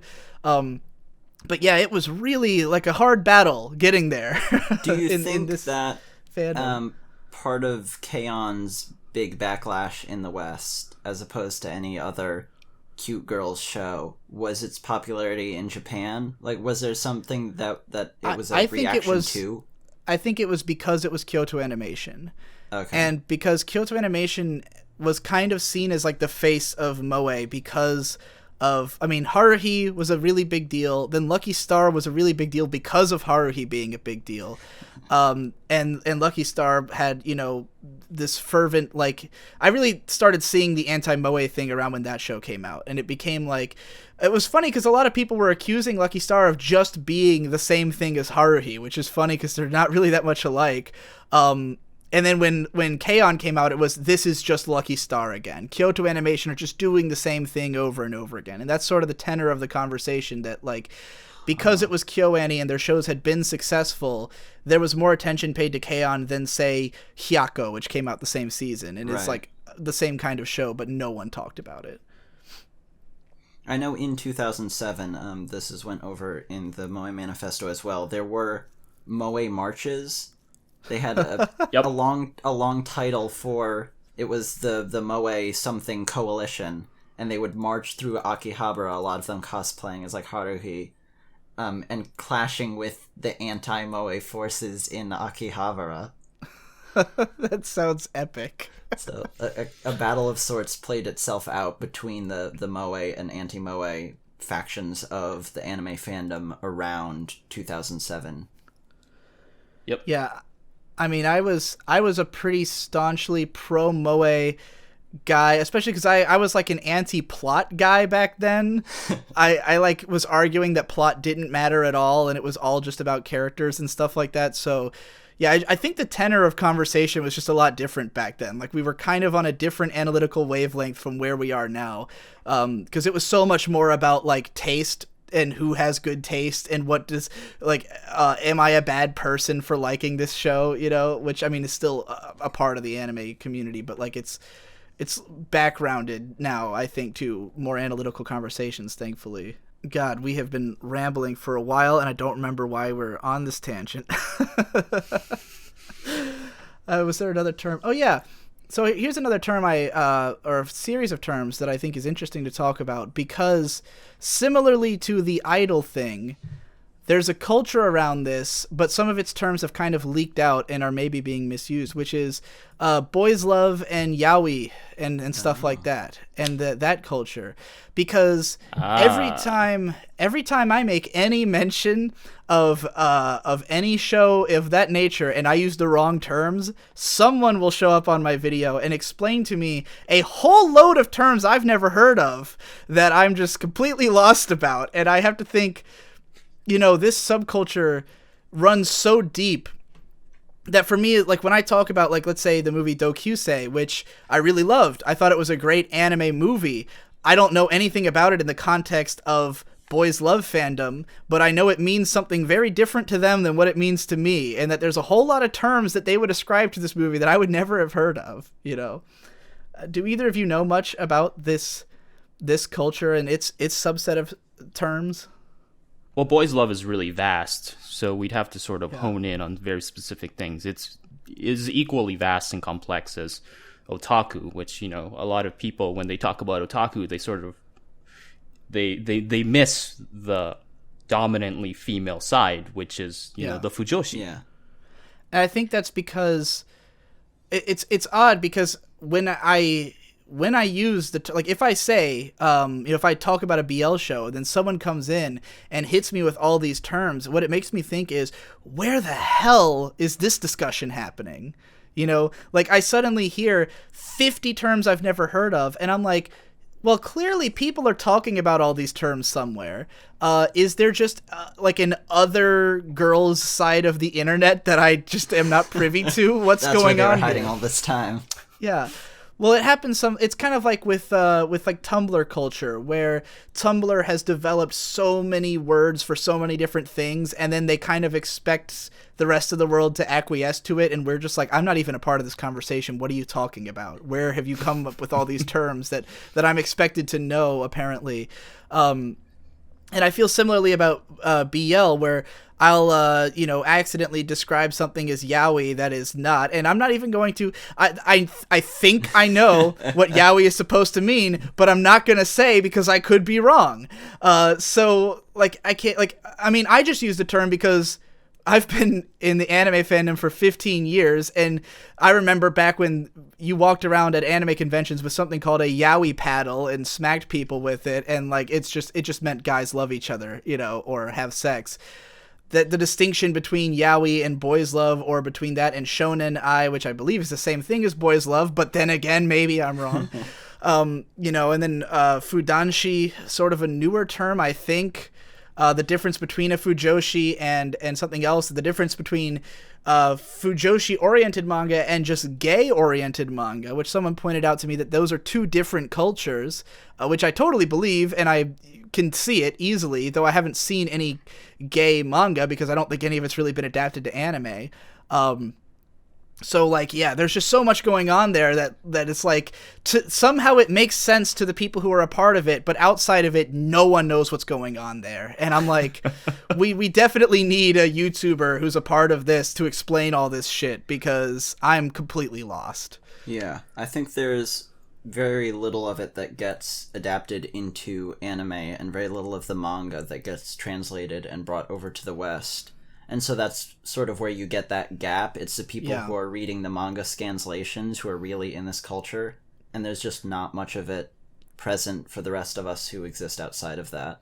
Definitely. I mean, in spite of how much anime aimed at women is coming out now, like, and that's the thing, the conversation surrounding it is, oh, Fujo bait, you know, like, it's another Fujo bait show, but that it's starting to come to a head now, because for a few years, there's a lot of shows that are just like empty pandering, you know, what you would call Fujo bait shows, but then now people are trying to say that about Yuri on Ice, and I'm like, hold the fuck on. You know, Fujoshi is definitely one of those definitions that we're gonna have to hash out. Yeah, I mean, it's getting to a point where someone's got to fucking come out and start speaking up about, like, where does Yuri on Ice fall into all this? Like, explain to me, is it a boys' love show? Is it a part of this culture? Does it come from somewhere else? Where does this show come from? Because when people say Yuri on Ice is Fujo bait, I have to think, well, this is nothing like those other shows. This is nothing like a boys' idol show where it's just a bunch of, like, paper cutout personalities and over-designed characters. Like, Yuri on Ice... It's not Cute Earth Defense High. No. Even that, I don't think is... That's, like, more of a weird comedy show from the director of Gintama. You know, like, it almost feels like outside the culture itself, but I don't know that it is. It played around with the tropes, you're right. It was... Yeah. Like Cute High Earth Defense Club feels like it came from observing what the Fujoshi thing was and then parodying it. Yeah. But then I don't know, because I'm not a part of it. And then I see shows that, like, are very clearly not meant for me, and I don't feel that way about Chikyu Buebu, however the fuck you say the full name, and Yuri on Ice. Like, I don't feel like those were... Nothing about Yuri on Ice screams to me this was made for a certain group of people. That show to me just feels like an art piece that happens to have elements of this, you know, it just happens to have a gay romance in it. I don't think it was made for Fujoshi or anything. If anything, it was probably made for Sayo Yamamoto and whatever she likes, you know. Right. Well, I mean, ice skating and beautiful men. Something like a K-On!, which had a surprisingly large female audience. Yeah. Which would maybe from the outside looking in fall into that otaku male-oriented moe show. Very good comparison, I think, between Yuri on Ice and that, where it's a show that, yeah, from the outside looks like BL, but when you actually watch it, you think, well, hold on. Like, any guy could appreciate this if they're willing, if they're not a homophobe, you know, like... I mean, me and my brother watched it together and loved it, and he watched K-On! With me, and he's not a moe guy. You know, like, these are shows that are... And I don't think K-On!'s going for moe, and I started reading the manga, which is just god-awful. The K-On! Manga is, like, really just, like, lowest common denominator, run-of-the-mill 4-coma. Like, there's nothing special about it. It's entirely what the anime added to it that makes it interesting, and I don't at all think the anime was coming from a place of, let's make a moe show. I really think it was coming from, you know, the interests of Yamada Naoko and Yoshida Reiko, like what they wanted it to be, as opposed to trying to cater to an audience. Not to say that they didn't at all. I mean, the show is adorable because people want to see adorable stuff, you know, like, regardless of moe culture. If you read interviews with Yamada Naoko or any other number of KyoAni staff, they're pandering to themselves because they just themselves love cute girls. Right. And I think it's so important to realize that, like, K-On's, like, made entirely by women who themselves regarded the girls as, like, their daughters, as they put it. Like they were saying they would look at the girls and think, oh, she's gonna be cold in that little clothes. Let's put some more layers on her, you know, like they're like babying these characters in a way. It's like, this is not being made for men, you know, like, not to say that it's made for women or anything, but it's not being made for you to stare at these girls and, like, have a moe reaction to them. They're just making characters that they like, you know. And it does fascinate me. There's a lot of different, I mean, not to say that, like, no women ever write moe shows, because that happens plenty, But it's just, I think that fact specifically with regards to K-On! Is interesting. That it's made by like a group of people who I don't think would be trying to make a moe show. And I think so many people just think, well, it's Kyoto Animation. They've made a million moe shows. And it's like, yeah, but all those key adaptations, that wasn't Yamada Naoko. Right. That was the other guy, you know, I don't remember his name, the president of Kyoto Animation, I think, who directs most of the shows that aren't Yamada Naoko. And it's like those ones have a very different feeling to them from K-On! Or Tamako Market or Koe no Katachi or Hibike Euphonium, you know. Yeah. And Naoko like has it's two different genres almost. She's ushered in a bit of a new era with KyoAni, and there's clearly a new set of people who set the attitude at that studio and sort of run things at this point. Yeah, I think that's this is, I mean, not really relevant to what we're discussing, but I do think it's very interesting that starting in like the 2010s, I think most of the major studios have moved on to a new generation. And we're really seeing that generation's voice come out. And, like, I think a lot of the sort of old guard of people who were making anime is fading away. And I think that has more to do with the changes in anime over time than anything else. And it's the thing that people give so little credit to, because everyone wants to blame trends. Everyone wants to say, well, everyone's trying to copy K-On! And that's why it looks this way. And I'm thinking, well, what if it's just that the people who grew up with K-On! Are now making anime? You're like, what if it's the people who got their start on K-On!, like Yamada Naoko, that's like her first directing job, and now she's a major director. So of course a bunch of other stuff like K-On!'s going to come out because now she's a lead director, and she wasn't before. And we're not getting any new Satoshi Kon films because he's dead. And right. You know, we're not getting a new Yoshiaki Kawajiri thing because he hasn't made anything in 10, 15 years. Funny you should bring up Kawajiri because the new Shingo Natsume series that's airing this season, Aka, it's got Kawajiri on storyboards for some of the episodes. Pretty cool. I mean, I think he's done a few storyboard works over the last 15 years or so, but he hasn't done a big production the way he used to. And it's like there was a style that was just Kawajiri's style. And like when people think, oh, there's no more badass manly action shows. It's like, well, it's not that there's no more badass manly action shows. It's that there's no more Yoshiaki Kawajiri shows because the man isn't directing movies, you know? And here we've got this new generation. It's like Kyoto Animation's changed, yes, because a bunch of young people who probably worked minor jobs 10 years ago are now leading the charge. You know, Yamada Naoko's only like 37 or something like that. Unbelievably young for someone in a position like that she's in. And like, you know, you see Studio Trigger broke away from Gainax, a bunch of young people probably. This new studio that just formed out of Ghibli staff. Really excited to see what's going on there, you know. Mm-hmm. And with KyoAni being the poster child for the industry that it is in many ways, tons of young up-and-coming animators, when they're asked for their inspiration, they'll say KyoAni. Yeah. That's just the trail of influence at this point. Yeah, I mean they've kind of set the high watermark for TV anime. I really loved, there was that Omoe Kane blogger I mentioned before. He once was praising Haruhi simply for the fact that he thinks the most important thing it did was to just raise the bar. Like just like outright what that genre of anime just completely changed because of Haruhi, because before that point it was a bunch of sort of low effort ugly shows, like, you know, the whole, like, what people call moe anime, or even just cute girls shows or harems or anything of that nature. Any of those kinds of shows in the early to mid 2000s were kind of shit. And then Haruhi like ups the game so ridiculously far in terms of visuals. And I mean, you could say that they already did it with Air, which is beautiful in its own right, but like Haruhi's explosively popular and is this show that like totally changes the game, and now everyone has to try to be Haruhi. And I think that's where like A1 Pictures came from. Like I think A1 Pictures was like this attempt to try to be like, to try to make that the new standard, where you look at like their first few shows that all just kind of look like Kyoto Animation shows, but like, you know, they're lesser in certain aspects, but they're trying to capture that feeling or that aesthetic of those shows, like Kanagi or something, which is, I believe, Yamakan directed. Yeah, right after leaving.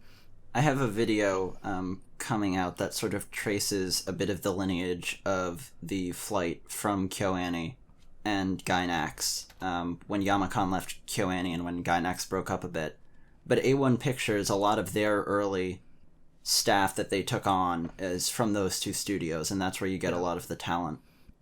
That's why we have something like Dokyusei that, like, I was so shocked that it was so good when it was by A1 Pictures, and then you look at the staff and it's just a bunch of Gainax and Trigger people, and it's like, right. Oh well, that's why. It's basically just a young generation, but it was interesting too, because like the director of that movie, it's her directorial debut, but you go through her catalog and she's been on like every Gainax and Trigger show of the last 10 years, and it's like, yeah, these are those young people, now we get to see what the people who worked under Imaishi are going to do in the next 10 years, and that's what's going to shape what anime looks like. And if suddenly there's a bunch of shows that kind of look like Trigger, which is something that's happening, I saw like Canepa was getting mad about this on Twitter, that everyone always says, oh, it looks like a Trigger show, about like shows that are coming out from everywhere. It's like, yeah, it's because Trigger's now influencing the medium. Like now everyone like that studio's been around a little while. Other people who came up under it are making their own shows, and now the Trigger look is proliferating, and I'm excited about that, if anything. Right. And even if you want to talk, I think Saya Yamamoto worked under Satoshi Kon briefly. So probably her kind of brand of auteur directing. And I mean, she extensively worked under Shinichiro Watanabe, who's that too, fairly auteur guy himself. So I remember she said, I read some interview with her when I was studying her for my Manglobe videos like fucking 3 years ago, that she had said that like her style came from getting to work on Samurai Champloo and being given so much creative freedom on that show that she like could never go back. Like it was such an enriching experience to get to kind of do whatever she wanted, that she was like, well, this is how I'm going to direct from now on. Which is why she's only had 3 shows. Yeah, 3 shows in 10 years. Oh. Similarly to Watanabe, the fate of never settling. Have you? I don't know if I've told this story, but have you heard the story of like how Watanabe got onto Kids on the Slope, which is Masao Maruyama talked about this at Otakon a couple years ago, that he was like, Shinichiro Watanabe didn't have any work and I wanted to give him work, so I like convinced him to do this show, because Watanabe was like, I don't really do adaptations, and he was like, but it's jazz and we've got Yoko Kanno, and Watanabe was like, all right. That's great. Yeah. I love Maruyama so much. Oh, he's a brilliant man, and when he dies, I'm going to cry like a river. Yeah. Because I know it's coming in the next few years. Jesus fuck. Joe, are you still around? Oh, I'm still here. I'm just listening. I'm still here. Yeah, I'm sorry we've gotten so off topic. And I don't know. No, this Lachlan, is really do we have to wrap this up at any point? I know you said you had to go to dinner soon. We probably have like a half hour still, easily. Okay. Are there any other terms that you wanted to discuss that you've thought of over the course of this? Did we ever get to a definition of what yaoi was? No, because none of us know the culture well enough, so we kind of have to avoid it. Outside of our realm of expertise. If someone gives me a detailed rundown of as many BL and yaoi terms as you know, only do this if you're very confident in the comments. If you're definitely a part of that culture and you know all the stuff, give us a list of the terms and what they mean as best you understand them, and I will pin that comment at the top, and everyone can go read that, because I'd love to see it. So this is actually pretty fortuitous, because my next video series is actually about sort of homosexual renditions in anime and manga. So this is actually really useful. Yeah. So generally, the idea of yaoi is essentially it's an acronym. It's an acronym for yamanashi, ochinashi, iminashi, which roughly translates, if I'm remembering this correctly, it essentially just means no climax, no conclusion, no meaning. And I've never heard this before. I've heard the term yaoi for 15 years, and I've never heard that it was an acronym. So I'm absolutely fascinated by that. It's an acronym. Wow. And sort of so when we talk about boys love is a commercialization of yaoi. So there are slightly different contexts. Yaoi is sold as boys love, but yaoi is sort of a narrative structure. And when we get into the work of someone like Saito Tamaki, who actually has written about yaoi, and we get to the work of someone like Kotani Mari, which is a very famous Japanese feminist who also has written about yaoi, it's essentially, they oftentimes reduce it down to the idea of pornography for women. And so does it have to necessarily involve two men having sex, or can there be yaoi that's not gay? So the idea is that it's a reconstruction of what would be a heterosexual relationship into this sort of hypersexualized lens. So what I mean by that is that yaoi relationships are oftentimes depicted as really heterosexual relationships. They just happen to be two guys. Is that why the seme yes. uke dichotomy is so prominent? Like, it does. Would you say that if it doesn't have a seme and an uke, it's not yaoi? Regardless of how much sex there is. Like, if it's portrayed as a homosexual relationship with no implications of like a more womanly character, would it just stop being yaoi regardless of how pornographic it might be? Depending on like how close you follow that definition, it might no longer be considered yaoi. But, that's where we sort of get into the challenge of the word itself, because yaoi has a commercial dimension to it. So if it ends up being sold as such, then, to some people that might be the case. But, the idea is just like, a yaoi relationship as it's depicted is essentially this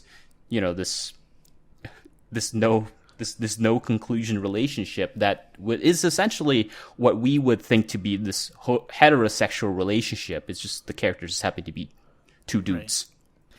Would you say that calling something yaoi is comparable to calling it like shonen? Like, it's really just a marketing term as opposed to a genre?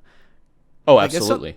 Yeah, because that's something I think a lot of people don't understand when they talk about shonen and seinen, is that, like, what defines the term is literally what magazine it's in. It's not the content, Like, so many people will argue, like, if you say, this is a shonen anime, and they'll be like, but it's got violence and tits and all that. It's like, yeah, but it ran in a shonen magazine. It's literally, that's all it means, is it's marketed towards young boys, regardless of whether you think the content fits young boys, because that's completely subjective.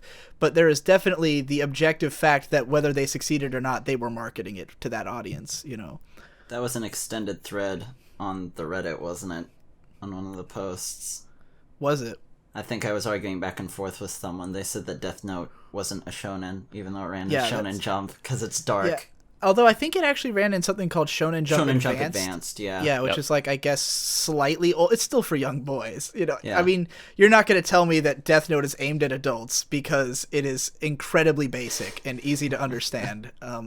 It's like people misunderstanding that, you market stuff to teens not because you think it's quote unquote appropriate, but because you think they'll buy it. And teens love edgy shit, like something being, fucking Seikon no Quasar is a shonen manga, and that's, even though it's literally about guys sucking tits and fighting with blood, like, it's so juvenile that, like, of course it's shonen, like, what fucking 30-year-old is going to read this unless there's someone with a very juvenile spirit such as myself, I'm not 30, by the way, but I feel like it sometimes. But so it's interesting to think that yaoi would be more like that. And I'm curious, does yuri have the same kind of connotation, though? Because I know that there are yuri magazines, but at the same time, it seems like yuri is also, even in Japan, applied to stuff that's just because it's lesbians, it's yuri. Like, do you think it has the same connotations as yaoi, or is it a different animal? I think yuri is a little bit more amorphous, because yuri is oftentimes, yuri has this sort of cross-pollination of readers. There are people Yeah. whom sort of like how the Fujoshi would read yaoi. There are people who would read Yuri, but Yuri is also a little bit more. It also has I don't really know how to call them, but it also has people whom are legitimately interested by homosexual relationships. It also has that group as well, which is really important, I think, because for yaoi, the homosexual community in Japan does not read yaoi. Right. They read tend not gay to. and bada and They stuff. read. Right. They read gay manga and books that are really, really rough to get through, because Yeah. I've been sort of going through sort of the hentai zashi, which are the sort of like, well, not entirely, but they often include these sort of homosexual stories and so on and so forth. They're rough. They are rough to get through. It's funny. My cousin, who is completely straight, but he has a very strong fascination with gay and bada manga, and will like just read it just because. And like, yeah, I think he likes it because it's rougher, and it is masculine. Like, yeah. I mean, if you sit around on X hentai or something all day like I do, then you're on the front page, and there's a very clear distinction between the yaoi and the gay, because the yaoi stuff is going to be two androgynous pretty boys with long wispy hair that look like they were drawn by Clamp or something, and then you're gonna see like this shitty looking drawing of two Dragon Ball Z characters butt fucking, and that's the gay one. And like one gives me a boner, the other doesn't. Yeah, and I think that's why there's probably more straight men who are into yaoi than there are who are into gay. Like it's probably harder for like I'm sure straight men can just kind of project onto the feminine look of the yaoi stuff, as opposed to the hard fucking that's going. But then again, there's someone like my cousin who likes the bada stuff because it's so extreme, and it's like testosterone fueled, and it's like the Mad Max of pornography. It's like a oh yeah, it's kind of badass in a way. Oh yeah, when you get into stuff like the Barozku, like all those like the Rose tribes, it's just it's nuts. And there's an entire subsection of academic analysis which looks specifically into how Black people are represented and treated in Japanese gay magazines. Interesting. I don't know anything about that. It's weird. It's really weird. It's yeah, if you type in Japanese negrophilia, you'll find it. I definitely want that in my search history. And I'm not being ironic. I really want that in my search history. Japanese negrophilia. An interesting interview with two manga publishers for, I don't think they were explicitly Yuri manga magazines, which was why the interview was being conducted, because they were sort of talking about introducing Yuri series into those just general This was audience. on either Sakuga Blog or Wave Motion Canon, right? Which one? I think it was on those. I think I know the article you're talking about. I didn't get around to reading it, though. I think it's on Sakuga Blog. I'd lean towards that. But the authors of those works, the publishers talked about sort of making them into Yuri, because neither of them had been conceived as Yuri series explicitly, even though they involved a relationship between these two females. And so there is some nuance to that definition, and a line between lesbian couples that are or are not Yuri. I think maybe the distinction, maybe it's just not even understood by, like, I mean, I just read this Yuri manga called Bloom Into You that's published by Seven Seas, and at the end there's like a little bit with the author like explaining how the manga came to be, and he was saying, I think that was one of them. that was being published. Interesting if that's the case, because the author is saying like he'd done stuff that's kind of like Yuri adjacent before, and the magazine specifically asked him to do a Yuri manga for them, but the magazine in question was Dengeki Daioh, which is like the magazine that a certain scientific railgun runs in. You know, it's like it's an otaku magazine. So he was like he says in there like, huh, Yuri and Dengeki Daioh, are you sure? You know, and they're like, yeah, that's what we want. So like it's not a Yuri magazine, but they are considering it a Yuri manga, you know, and I thought that was really interesting because there are definitely Yuri like if you read a Milk Morinaga thing like Girlfriends or something, that is for a Yuri magazine. It is meant to be Yuri, you know, like it's for that audience.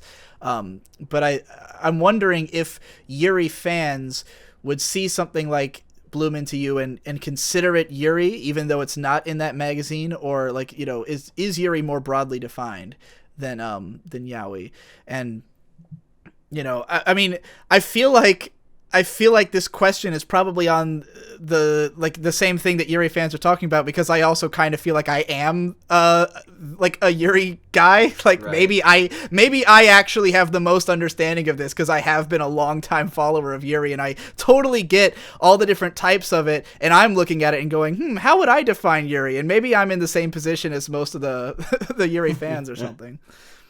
But I have no idea how like actual lesbian readers of Yuri feel about it. You know, if that's, I don't know if there is a subculture of that, or if they're kind of in the same boat, because I feel like for a lot of Yuri fans, like there's definitely the Yuri that is like made for guys. This is just about two girls fucking. But I also think that a lot of male Yuri fans want it to feel realer. And I think that's where a lot of the fandom of Yuri manga specifically comes from, because if you try to watch lesbian porn, it's all clearly for guys. Like like live action lesbian porn is all like, this is clearly not what lesbian sex would be like, or like a lesbian relationship. It's just two girls fucking, you know.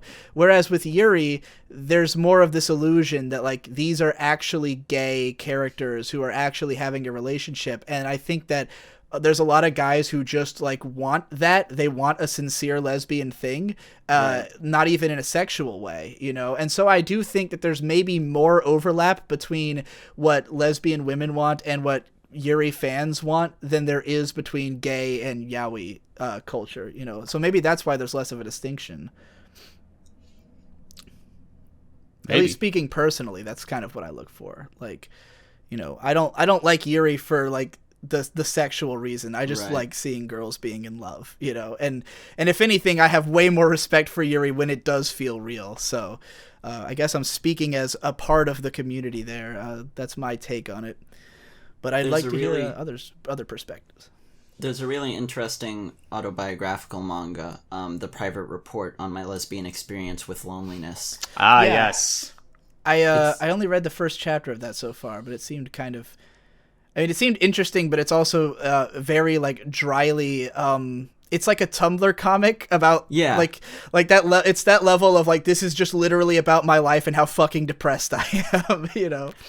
I read up to where it was fans translated. I think it's just 5 or 6 chapters, but the last one wasn't. It's being published in English in a few months' time here. But that is one that is clearly from that perspective. It doesn't even detail a relationship. It's just her private lonely experience. Yeah. But I think that like that manga has been very popular among Yuri fans and guys, you know, who like want that. So yeah, that's why I think that maybe there's less distinction there. But again, I'd love to hear from some lesbian anime fans whether you think, like, do you like stuff like you know, Girlfriends and shit that's pretty popular with guy Yuri fans, you know. So yeah, I guess that's all I have to say about that. Do you guys have any more anime terms we want to bring up? This podcast is long as shit, but I'm willing to go for however long we have. Although I do have to use the bathroom again. Nothing else springs to mind. Joe, you got any more terms you wanted to discuss here? Not anything that's really productive. I mean, like, I could be really spiteful to a bunch of people and say I'm curious. And say that the definition of Sakaike changed in 2004. I wouldn't even know what that means. So Seems like an academic gripe, some high level. That's definitely above my head, but I'll let you. A bunch of people. If anyone knows what he's talking about, feel free to argue in the comments with him. Oh no. Any other spite you want to throw out, or should we wrap this up? No, I'm good. All right. Why don't each of you plug your channels? Lachlan, go ahead and tell us. Tell our audience where they can find you and why they should watch you. I'm just the Pedantic Romantic on YouTube.com. I'm the Pedantic Romantic on Twitter and on Patreon as well. Sort of wide-ranging analysis, somewhat similar to Digibro in that I'll cover aesthetics or narrative or even the meta of YouTube itself. Whatever I'm thinking about at the time. And Joe, you want to plug your whatever you want to plug? Well, if you think I am a pretentious, wordy asshole, you can check out my channel at Pause and Select, where I go full retard.